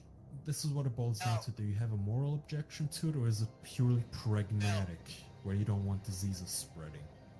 Pragmatic, purely pragmatic, yeah. And that's why if I had the power in my hands to do so, I would segregate gay people from I would segregate gay men from the rest of civilization. That's where my final question is going to come in, like, to finish this off. Who are you? Gromit's cheese. Wait, I asked you like an hour ago. Oh. Okay, well, you ask one last question and then I have to. Yeah. I promised somebody I would unmute them, so please go ahead. So we understand that you don't like people having to put tampons in the rectum. So how, like, in your perfect society, you said segregation, that, like, you would segregate homosexuals. How would you solve that? Yes, I actually am all for segregating them, because, see, here's the thing. Like wasted resources. So that's why you hear me talking all the time about, the resources that we're wasting on police, courts, and prisons. I don't like frivolous uses of resources. So whether it's police and courts and prisons, or insurance companies, or the banks, or the medical system, we are dedicating entirely too much resources to the medical system because people have become way overly dependent on the medical system. And the number one reason for that is people's diets. That should not be eating animal products at all. If I became emperor of the planet, I would make animal products illegal, and I would have all ranchers and hunters and other scumbags like that executed. But then besides diet, the other major factors you've got that are causing people to become overly dependent on the medical system is reckless lifestyle factors like anal penetration. And this is something that mainstream science at some point needs to start addressing. Could these diseases be occurring as a result of anal penetration, and then being spread to non-gay people? Because yes, you have a lot of people who are bisexual. Okay, if you have any closing points, who was it, Gromit? Since you are an interloper technically, sorry, but I will have to mute you out after this. Got if it, you have yeah. any closing points, please go ahead. Oh yeah, no, that's about it. That's all I wanted to ask. Thank you, Kyle. Sure. Shout out to the Orson Army. So, well, who I meant to unmute was EC something. Hang on, Hardin. EC Moon, yes. Hello. Real quick. Hello. I'm back. There you go. Okay. Hello. I'm Hold sorry that, for the intruder. hold that thought. I'll be right back. Hold on. Okay, well, I have to pick EC Moon, it's up to you now to keep the masses entertained. Okay. And you're ready. Just what's up, make everybody? sure for I'm like Moon. 20 I'm one seconds. of the event coordinators. I'm about to go get my ukulele and play Wonderwall, because that's a cool thing that people love, don't they? What? What's your question? I'll ask it when he gets back. Oh, I know, but never It's mind. more. Shut up. Play Wonderwall. Play Wonderwall? Like, Now. seriously? Wonderwall now. Let me go Okay, play I'm the back. ukulele. Alright, he's Oh, okay, back. never mind. Darn, no Wonderwall. No Wonderwall. Ask your question. Outrage. Okay. So representing, I don't want to say I'm speaking for everyone, but I'm one of the bisexual people in the server, one of many.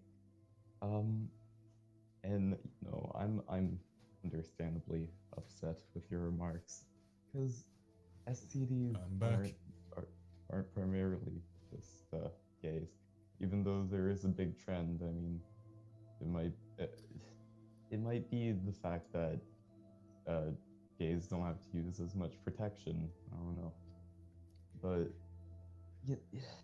Moon, could you stumbling. please save your comments for when Hardin is back? He's here. I'm back. Oh, Yeah. okay. Back. Okay, Can you then hear we me? can continue. Oh. Yes. Sorry, I was also taking a little pee break. So okay, please go on. Could you maybe point me in the direction of some of your sources and numbers, because I'm not like getting connections. For example, there's a gay man named John Lauritsen, and I recommend reading his books because he's written about this subject matter extensively. And now John Lauritsen is a retired statistician, and he's an old timer. He's in his 70s now. So he remembers when AIDS was first starting to be recognized as a pandemic back in the late 70s, early 1980s, and he said, as a statistician, he just fucking laughed at that because what the media was reporting just didn't make any sense. And he's always been one to tell other gay men, look, live responsibly. Don't be partying 6 days a week, 12 hours a day, taking poppers, because back then there was a class of street drugs called poppers, which was very popular, very common in the gay community. And poppers have been demonstrated to weaken one's immune system. Then you had folks constantly inebriated on liquor all the time. So as a result, and then engage in extremely copious amounts of anal penetration, just off the charts, and all of those things combined just caused that subset of the gay community that was living that sort of reckless lifestyle to be sick all the time. Those folks were constantly getting bacteria infections, and every time they would get a bacteria infection because of their stupid reckless lifestyle, they would go to a clinic, get a prescription for an antibiotic, and it was that constant cycle of getting sick, take antibiotic, get sick, get antibiotics. And if you know about antibiotics, if you're taking those drugs too much, they will eventually destroy your immune system, because antibiotics kill every form of bacteria in your body, including your beneficial bacteria. If you're having to take antibiotics all the time, yeah, it is eventually going to lead to collapse of the immune system, and that will leave you open to all kinds of infectious diseases. And see the diseases that those gay men were constantly coming down with, like Kaposi sarcoma, for example, which is an extremely bizarre disease. That's a disease that Kaposi sarcoma. Yeah, that's sounds like some sort of an Italian mob disease. Kaposi sarcoma is the at the beginning of the AIDS pandemic in the 1980s, that was recognized as the hallmark sign of AIDS. That's the one that causes lesions on one's skin. If you watch the movie Philadelphia with Tom Hanks and Denzel Washington, that movie, by the way, is based on a true story. It was about a gay attorney who got fired from his law firm, and then he hired the Denzel Washington's character to represent him in a civil case against the law firm. But in that movie, the I don't remember the names of those characters. It's been too long since I've seen the movie. But in that movie, Tom Hanks's character has AIDS, and he starts developing lesions on his skin. Well, of a disease called Kaposi sarcoma. Which is very common in extremely impoverished countries, in a lot of countries in sub-Saharan Africa, for example, where you've got people who often go for weeks without anything to eat. The only other thing was that sort of disease, besides chronic malnutrition, is living a reckless lifestyle. Okay, so what mainstream science needs to start addressing is because see I think the scientists of that time were being extremely dishonest. What they need to start addressing is, are these symptoms like Kaposi sarcoma, are these really symptoms of a new pandemic, or are these just symptoms of someone living a reckless body and bringing that on themselves?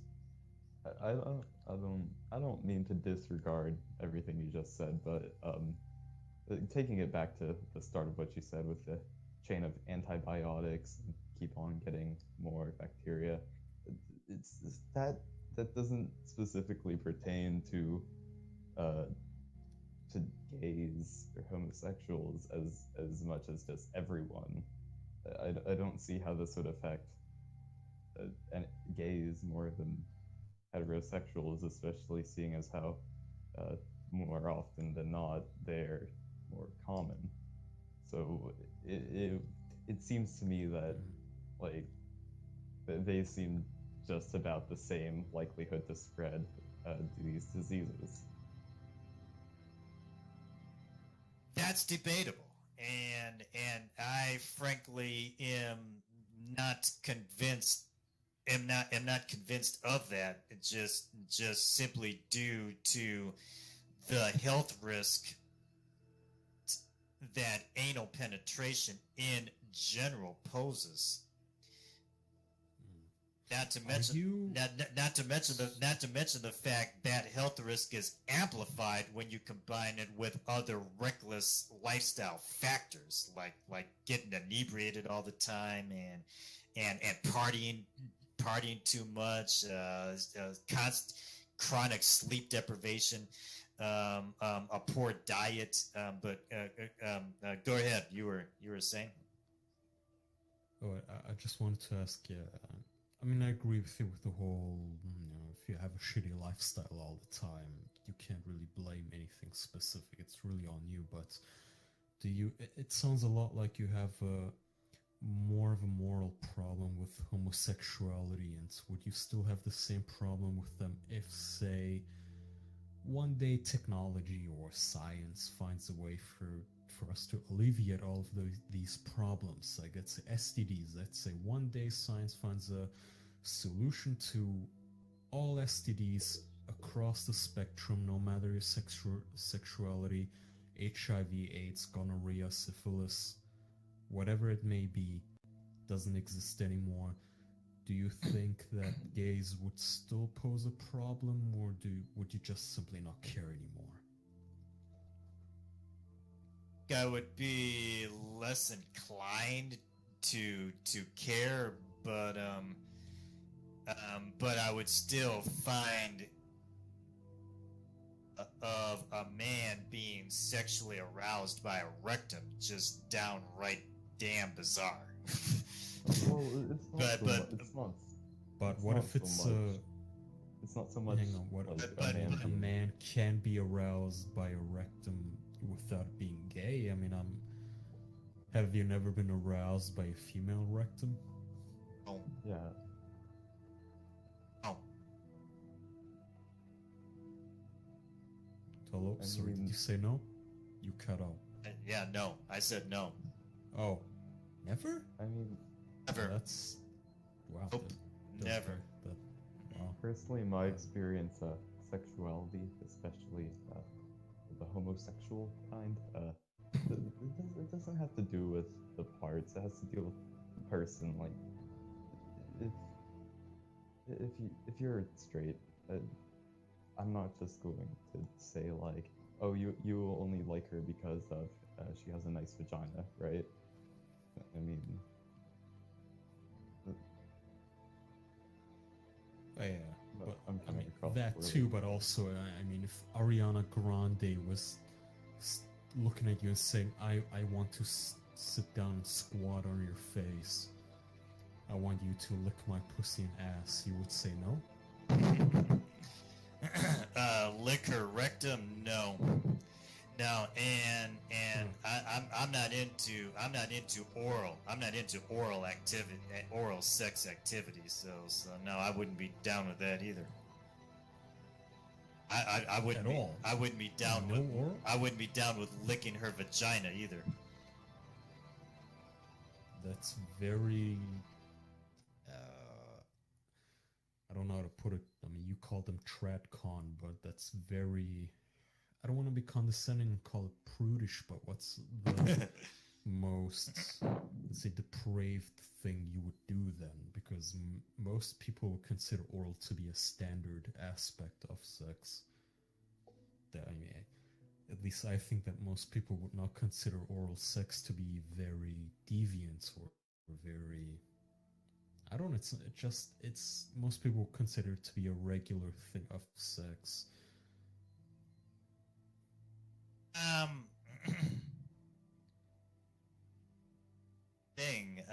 Sex can be very adventurous without having to resort. Honestly, I don't really see what's adventurous about oral sex. I don't. I mean, there's much more adventurous and exciting ways I of. think it's very simple. I mean, most times you don't put your mouth on a vagina. Yeah. That's pretty adventurous to me. No, Most people would not consider it adventurous. Most people just consider it to be a regular part of sex. Most people don't consider it to be a step above vaginal or penile sex. It's just a part of sex. It's not. I don't know, man. Mouth to mouth, mouth to it's junk, weird junk to junk. to segregate the two, to me at least. What I would call exciting sexual activity would be for example going into, I don't know, like maybe an office building or something, like maybe a skyscraper or something like that, for example, and taking her into a janitor closet and fucking the shit out of her. But wouldn't it be even more adventurous than to take her into a janitor closet and having her blow you? No. What I find exciting and kinky is really intense foreplay, like biting the shit out of her.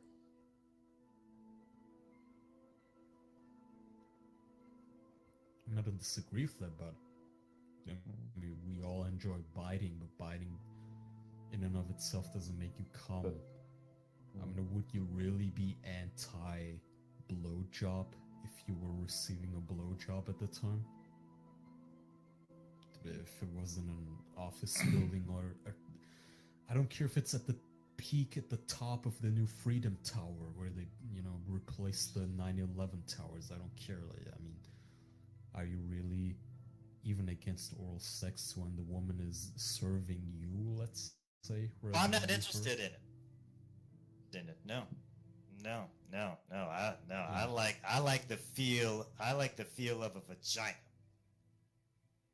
Well, we all do, but I also like the feel of a cheek and tongue. The what now?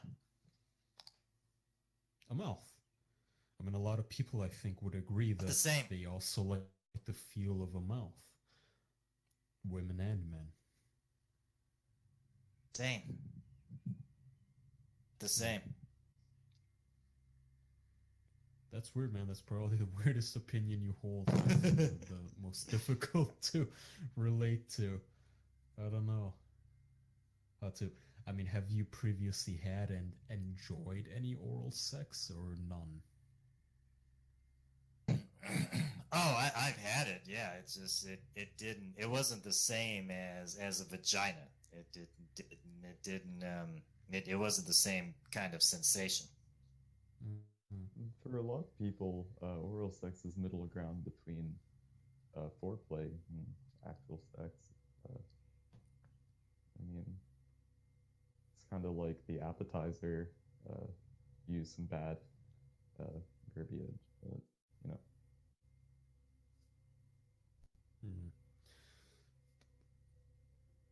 That too. I mean, do you concede that it might have just been the few women that you've been with that didn't really give you much enjoyment, rather than the whole? I don't know, the entirety of oral sex as a concept.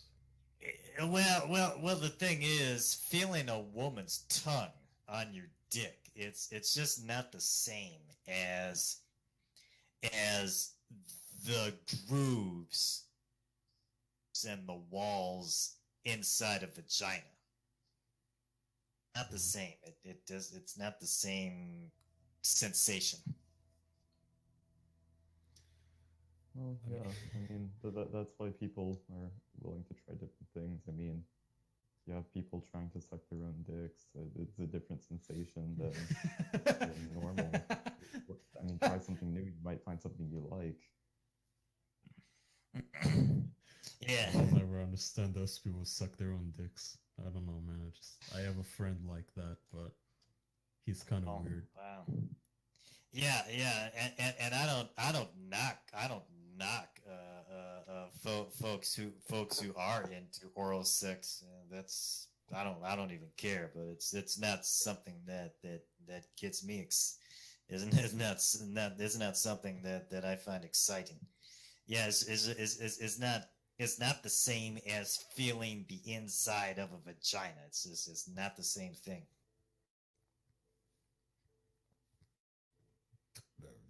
Fair enough. Hmm. I respectfully, hardly disagree. Very strongly disagree is what I mean to say.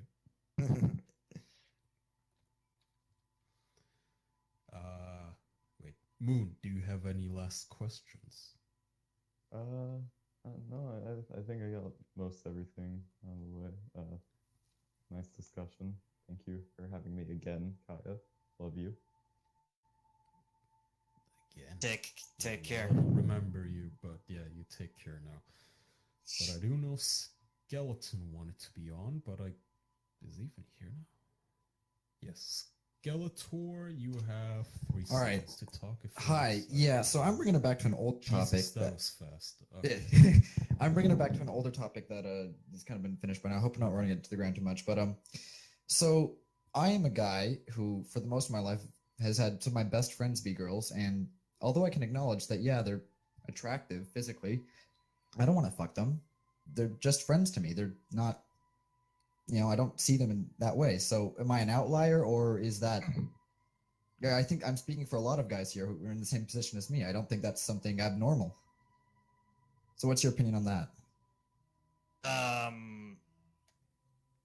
Be interesting to see a statistical study on it, but generally speaking, most guys I've known are not into being friends with women, at least not attractive women. If it's an attractive woman, he wants to fuck. That's it. I don't understand how that is something that could be normal, to be honest, because I mean, I know some people who I wouldn't say are very attractive, sure, but I still know a lot of people who are females who I'd say, yeah, sure, I think that they're attractive, but I don't want to have sex with them because they're just a friend of mine, like a sister in a way. Like one of my best friends who I've known for a really long time, she's just a friend. I don't see, like, think she's attractive, but other than that. Simplify this real quick, Hardin. Do you think men and women can be friends under any circumstance? Just friends, rather than sexually attracted to one another, is what I mean.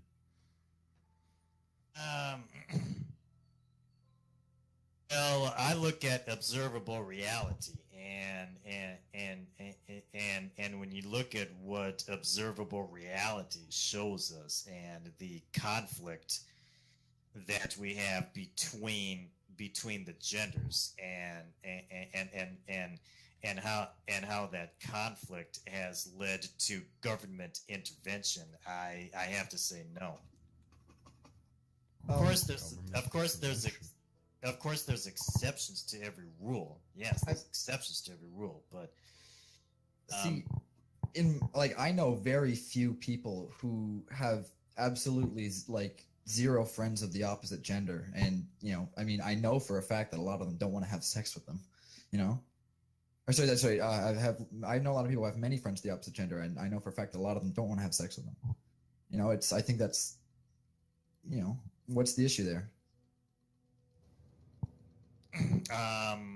Why don't they want to have sex with the attractive of female friends? Because they're just friends. You know, just because someone is physically attractive does not mean that you have to want to have sex with them. Yeah, I mean, well, so looking at it from if you look at it from like a PUA perspective, PUAs. Sorry, remind me again on what PUA means. Oh, pickup artist. Never mind, I remember.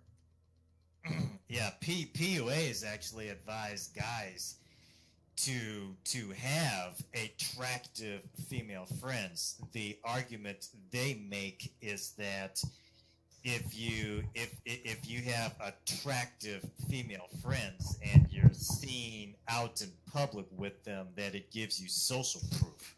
See, my main issue with that is you're looking at this like specifically from a point of view where everything is meant to be attracting a mate. That doesn't always have to be true. I am friends with people who are female just because I want to be friends with them. I enjoy their presence and I want to talk to them, and I don't want to have sex with them. You know, there's no reason that I can't just be friends with the female.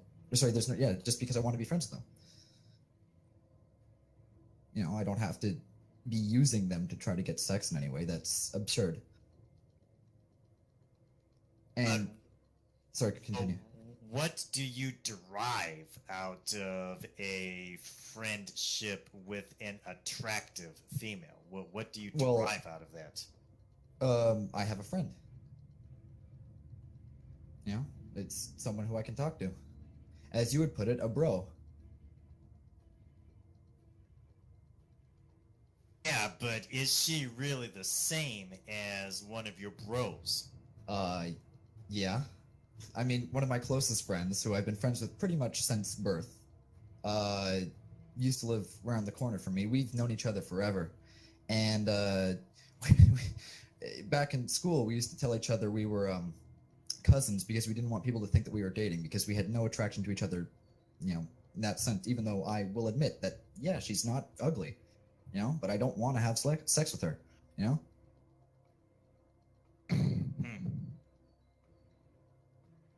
And I know Do you consider yourself a hipster or metrosexual or any such thing like that? No. Oh, metrosexual is an old-time reference, man. It's not even around anymore. Wow. Well, I asked that question because that is what you sound like. The I'm rhetoric. just a guy.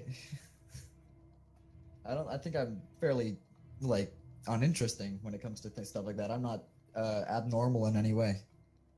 Or I'm nothing specific. I think I'm quite, like, a general person. You know what I mean? A kind of everyman in a way.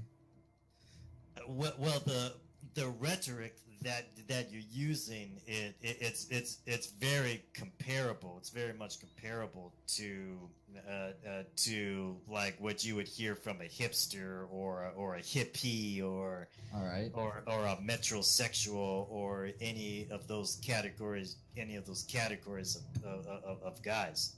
Okay. All right. You can say that. Sure. I don't deem myself one of those. So, do you consider yourself a strong masculine type of guy? When I say strong, I don't mean in terms of muscular build necessarily, but just in terms of your mentality. I mean, I have social anxiety. That's something I deal with. But other than that, I wouldn't say that I'm fairly abnormal. No. I mean, here's the thing. Do you think that if someone is able to have a female friend who they don't want to have sex with, who they're with purely because of friendship, do you see that as like less masculine? Is that what you're saying? I wouldn't go as far that. It's just that for me. You cut out. No. Due to the natural differences that exist between the genders, those natural biological differences, the two genders of our species really are not compatible. So I completely disagree. Actually, I've already said that one of my best friends has since birth been a girl. Pretty much for most of my childhood, my two best friends were girls, and even today, the group of friends that I hang out with is okay, maybe 60% girls. You know, I don't really see a difference in them, but between my friends who are guys. Are you gay or No. bisexual? No, I'm bisexual? straight. Okay. I'm completely straight. I am able to hang out with someone who's a female and not want to have sex with them. And I think a lot of the people in the chat here and a lot of the people that I know in real life are as well. Almost all of the people, in fact.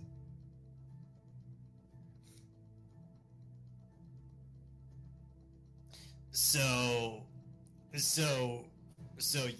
you're able to tolerate those. I wouldn't say tolerate even. I'd just say that I'm able to hang out with people and enjoy their presence without wanting to have sex with them. I find, my friends, I don't say my bros or female friends or whatever, dude. I'm just saying my friends because it doesn't matter if they're a guy or a girl. They're just my friend. Interesting. I wonder. See. I wonder if that's due. There've been a lot of stories in the news lately about men's testosterone levels dropping, and I wonder. I wonder if that's due to that. That does not make sense. That what you just said that's not how anything at all works whatsoever. I'm not a soy boy.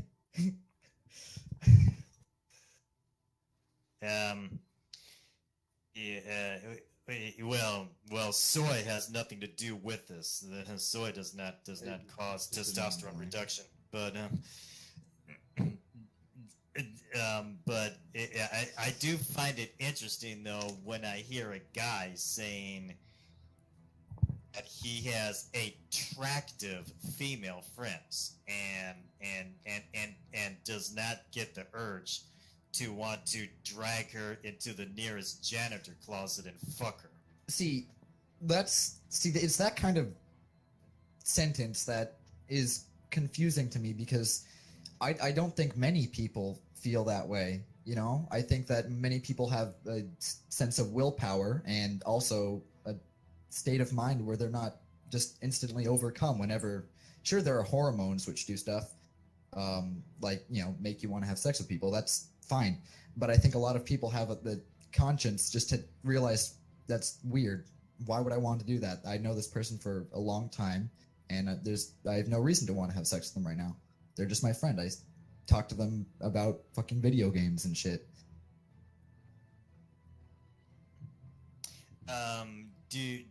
Would you say your female friends are as loyal and honorable as your bros? Sure, if not more. Skeletor,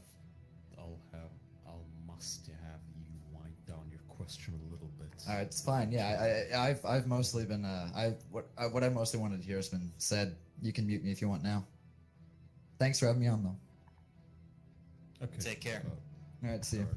Thank you, Skeletor. Ace says he would love to join. He's been saying that for quite a while now. In fact, he's been getting mad at me. Hey, you are unmuted. Hello. Hi, how are you? I'm alright, man. We are okay. Wait. How are you, A?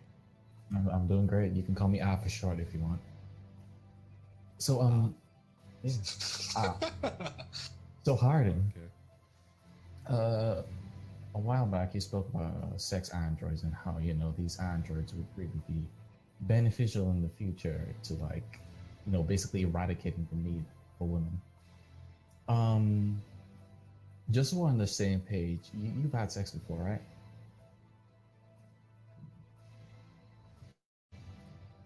Hardin? Yes, I have. Okay.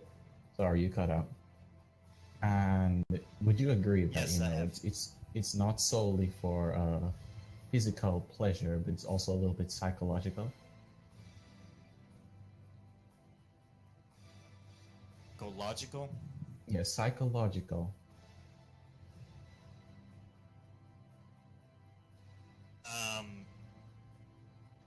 You know, along the lines of passion and falling in love, all of that. I won't argue against that point, because when a man can attract can attract genetically fit women easily, yeah,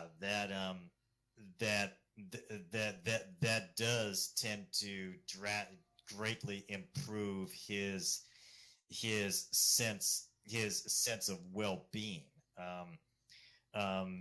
So when you look at the TFL crowd, for example, the reason those guys are miserable is due to the fact that they've been treated like shit by women their whole entire life, and some folks like Face and LMS would also apply that argument to MGTOW because they argued that MGTOW is just TFL in disguise. Okay, I understand that, but I just wanted to make sure we're on the same page of thinking that it's not only for physical pleasure, but it also has some sort of psychological carry. So, do you think that the sex androids that you're talking about would really be able to provide this same sort of pleasure?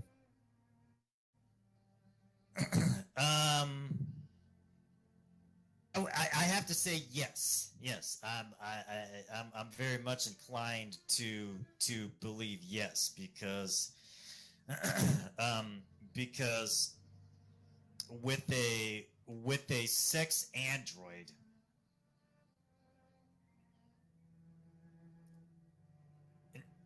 she's not going to be disrespectful toward a man and say things like, "Ew, get away from me, creep." Hardin, may I interject quickly? She's not going to go to the law. Hardin, if you are having sex and she says that, Hardin, I really I don't know what to say. But continue, by all means. Oh. Yeah, see, well, and this is why I'm saying this is why I keep saying the sex android technology at the point in the future when it reaches the point where it very closely resembles natural female humans. Right now, that technology is too robotic like. Not so much in its looks, but how the androids communicate. So but when it reaches this stage, who's going to buy them? Because that sounds like incredibly expensive technology. So when you get it to that level, like you said that only the top 20% of males really have access to like the top 80% of females. So wouldn't the top 20% be the same people who are able to purchase those androids? What I advocate for is sex androids being universally available to men for free. Like at they could be government, they could be state ran parlors or whatever they would be. I'm not for individual ownership of sex androids for the same reason that I am against individual ownership of vehicles. I would like to see transportation switched to a shared access model. Because like a bus, right? more like the Uber model, except without money being attached to it. Excuse me. Yeah, because the problem with having individual ownership of sex androids is that leads to an excessive use of the planet's resources that just simply cannot be justified, because a man does not need a sex android in his possession at all times. Well, you know, Maybe, or a couple of hours a day, or every other day, whatever. okay, so they would have a state mandated places for sex androids.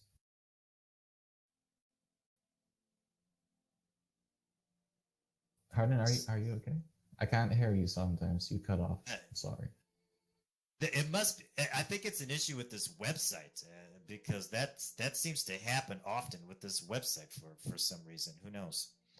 And can I ask, what are these resources that you keep talking about? You know, the resources that are being wasted on, you know, certain things like women. Well, when I say resources, I'm not talking about money, because money is not a resource, and that's why I want to see money and barter abolished. When it comes to economics, I advocate for a universal access economy.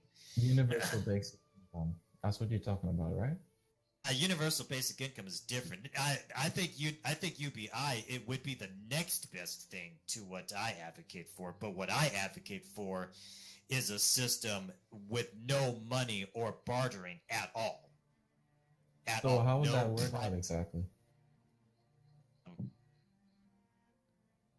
How everybody has access to everything regardless of their income resources. Yeah, what would stop someone from just being able to say, hey, I want every laptop in this store right now?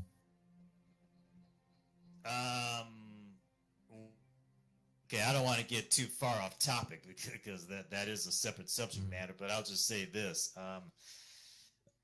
What would be the motive for someone wanting to take every single laptop in a distribution center? I mean, nobody needs 1,000 laptops. Well, nobody needs these things, but even in our current system of like capitalism, you still have hoarders. There's still many, many hoarders who just purchase thousands of things they don't need. Yeah, and the reason you have hoarders is because money and barter breeds that. It breeds that mentality, because money and barter systems artificially create scarcity, and when you have artificially imposed scarcity, that leads to a not necessarily fight or flight mentality, but it leads to a short-term thinking mentality. Okay. That's understandable. I won't go further there. I'll need you. Okay. I'll need you to wind down your question. Yeah, sure. I'll ask my final tidbit.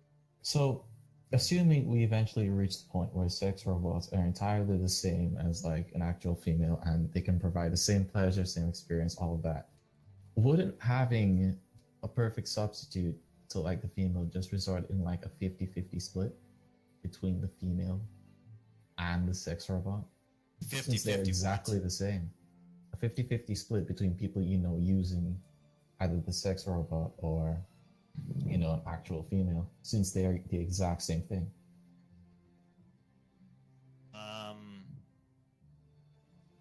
It's hard to predict, potentially. Yes, but the reason I advocate for that is because it would take away a lot of power by taking away their monopoly on sex. Okay, but if they, sorry to interrupt, but if they have a monopoly right now, why would they ever want to create a sex robot? Because they have the power right now. Why would they do that? Of course, women are going to be opposed to that. That's a given. Yeah, there needs to be a will among the male collective that that we all agree. Look, these bitches have had a monopoly on sex for too long, which gives them unfair power in society, power that they do not deserve, unearned, completely unearned power, and it's led to us wasting a lot of resources on police, courts, and prisons. We've got to put an end to this. That's what needs to happen. The male collective needs to agree on this position. So Then we can make it happen. So a rapist shouldn't go to prison. Well, no. Oh, he shouldn't. That'll have to be your last question, A. Yeah, okay, my bad. No, because it's unjust. Sorry. Okay. All right. I mean, I think I'll leave you it have at a nice that. evening, A. Yeah, thanks for having me on. Pleasure being here. No problem. Take care. You have a nice Take time. care, Howard.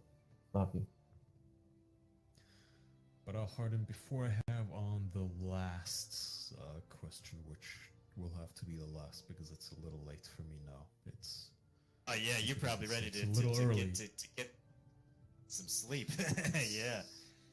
Yeah, it's 5:30 a.m. for me. But Jesus. when you say there should be, common ownership and, or rather, there shouldn't be ownership of certain things, don't you think that?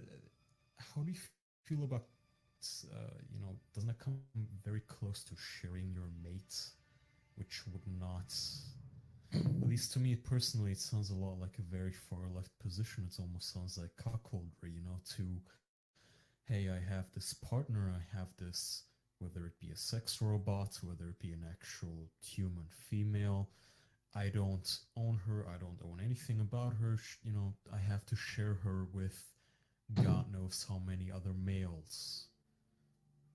How do you feel about that? How do you feel about sharing your mate, your partner? Well, that's interesting because there are actually some societies like Nepal, for example, which is a polyandry society where upwards of 4 to 5 men will share one woman. So you do have societies like that. Those are generally societies, like in the case of Nepal, for example, Nepal has very limited land to work with for growing food. So the reason they adopted that system in that country is because the advantage of a polyandry system in a situation where you have limited land to work with for growing food is it keeps the population down to a minimum. Because if you've got 3 to 4 to 5 men sharing, you're not going to have too much population growth. That's just reality. That may be true, but would you personally be okay with that? With you sharing your mate, your partner? You, Hardin, personally, would you be okay with sharing your girlfriend, wife, whatever it may be, with another man that easily? I would. Yes.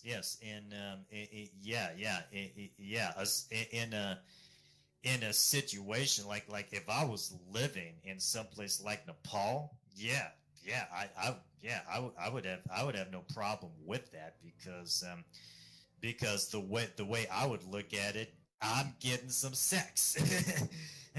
And, I'll have to take my turn, but so what? Well, how far would you go with the man? That's not the question, Bray. Okay. But okay, that's fair enough. I personally would not share. I don't like sharing my toys. I don't like sharing at all. But I think we'll have to have our last question, which I will give to Raftsy, what was his name? Ratsvi. Yes. Ratsvi, you're the last person. I'm sorry to everybody else, but I'm afraid I'll have to Yes. let it down now. I'm very sleepy. I'm sorry. Okay, Ratsvi, make it count. Go ahead. All right. Hello, and thank you for the opportunity. Anyway, hello. Hello, Hardin. Anyway, so you said earlier that women shouldn't actually have equal pay. It seems that your actual world you're trying to build is actually just sexist for women, and like not equal at all, just at all. No, I'm for keeping women out of the workforce entirely. And Yes, and that's sexist. In fact, if it was up to me, that would be happening. Okay. Yeah, because when you have the two genders mixing in a work environment, it leads to too many problems that are just not justified, because these are problems that are easily prevented by not having the What sort of problems? And not having the genders mixing like that. Well, for example, workplaces having to have these stupid fucking policies like no sexual harassment, don't look at a female employee too long, all this dumb shit.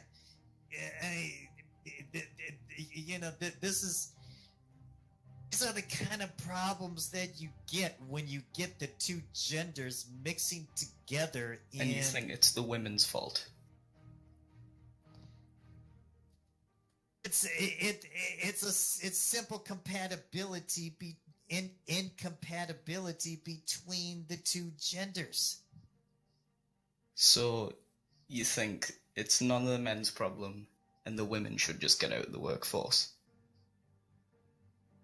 There's no reason to have them in the workforce. Well, there's no reason to have men in the workforce. Given the same logic, why not just have all women and no men?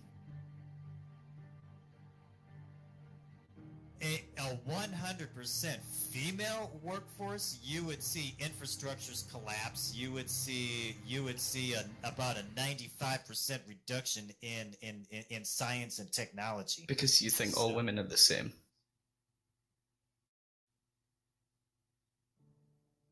To a rule, do not negate the rule. Yeah, you can point to outliers, you can point to statistical anomalies, but excuse me, but those exceptions do not negate the rule. And the reality is, if you talk to women who are actually being honest, they will tell you they don't fucking want to be in the workforce. They don't. They want to be able to rely on a man to take care of all economic provisioning. So you think all women are just the same, and they want men being in the workforce 100% all the time, and they don't want to work? Again, there are statistical outliers you can point to, but statistics. But what about the other 1% of women that actually want to be in the workforce? I would say let them earn their way in the workforce, and don't be whiny, bratty little bitches. And you think the same, and so you just think men should just have a free pass, and they should just be like, yeah, you can go in the workforce, but women have to work and earn their way. And a man has always had to earn his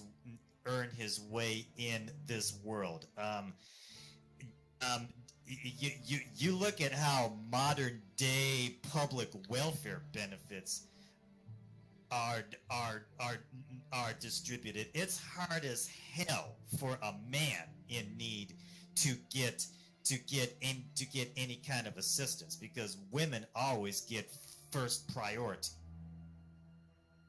Okay. Men have always had to earn our way, to earn his right to exist. Yeah, and it's just been a free ride for women, you're saying. They've just been freeloading off men. I wouldn't use that particular phraseology that you're using because see, I'm saying what I'm saying not to ridicule women. I'm simply looking at the two genders of our species scientifically. So it's just your beliefs, is what you're saying. I am a gender realist. I'm a gender realist.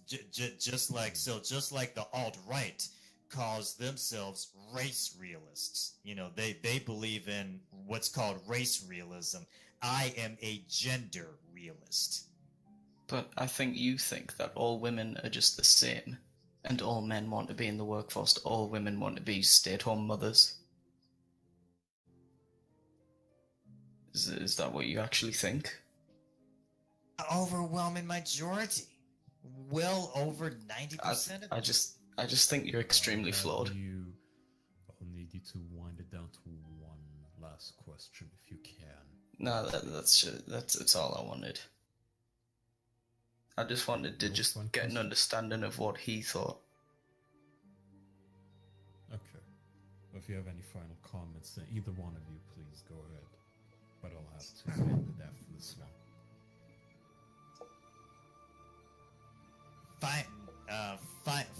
Final comments. Well,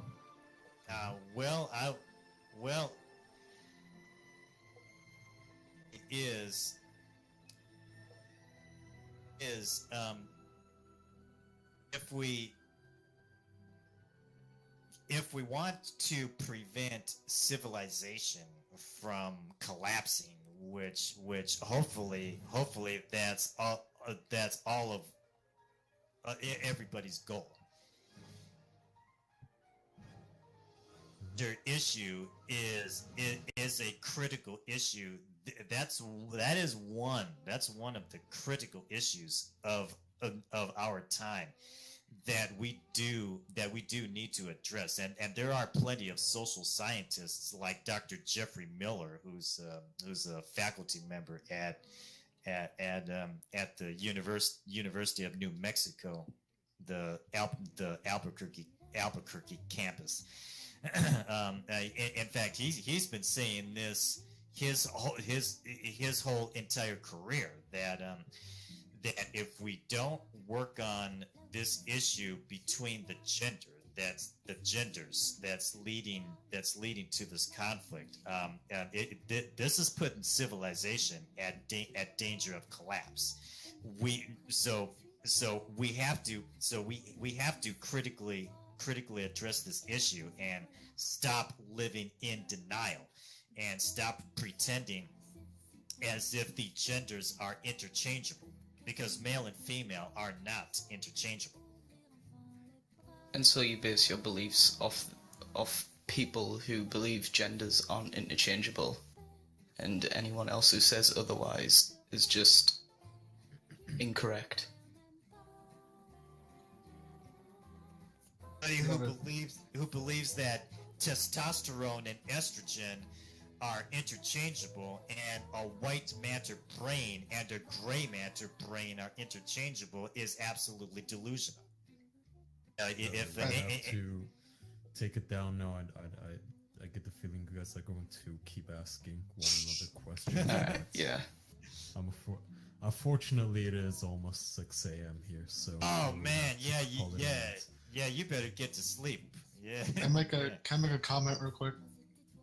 Okay, last one, Brady. Real quick. Go ahead. Okay, closing. I just want I just want to apologize for the whole face and LMS stream. That was absolutely boring, and there was no fun to be had there. But Dr. Art came in and saved the day by talking to Hardin for, 3-4 hours? And he did a really good job. So claps to Dr. Art, government certified. Like, no problem, and watching paint dry is better than that, yeah. Oh yeah. I don't know what's going on with Face and LMS this week, but I've noticed he always he tends to operate a disorganized show whenever he's inebriated. So I wouldn't be surprised if we find out that he's inebriated tonight.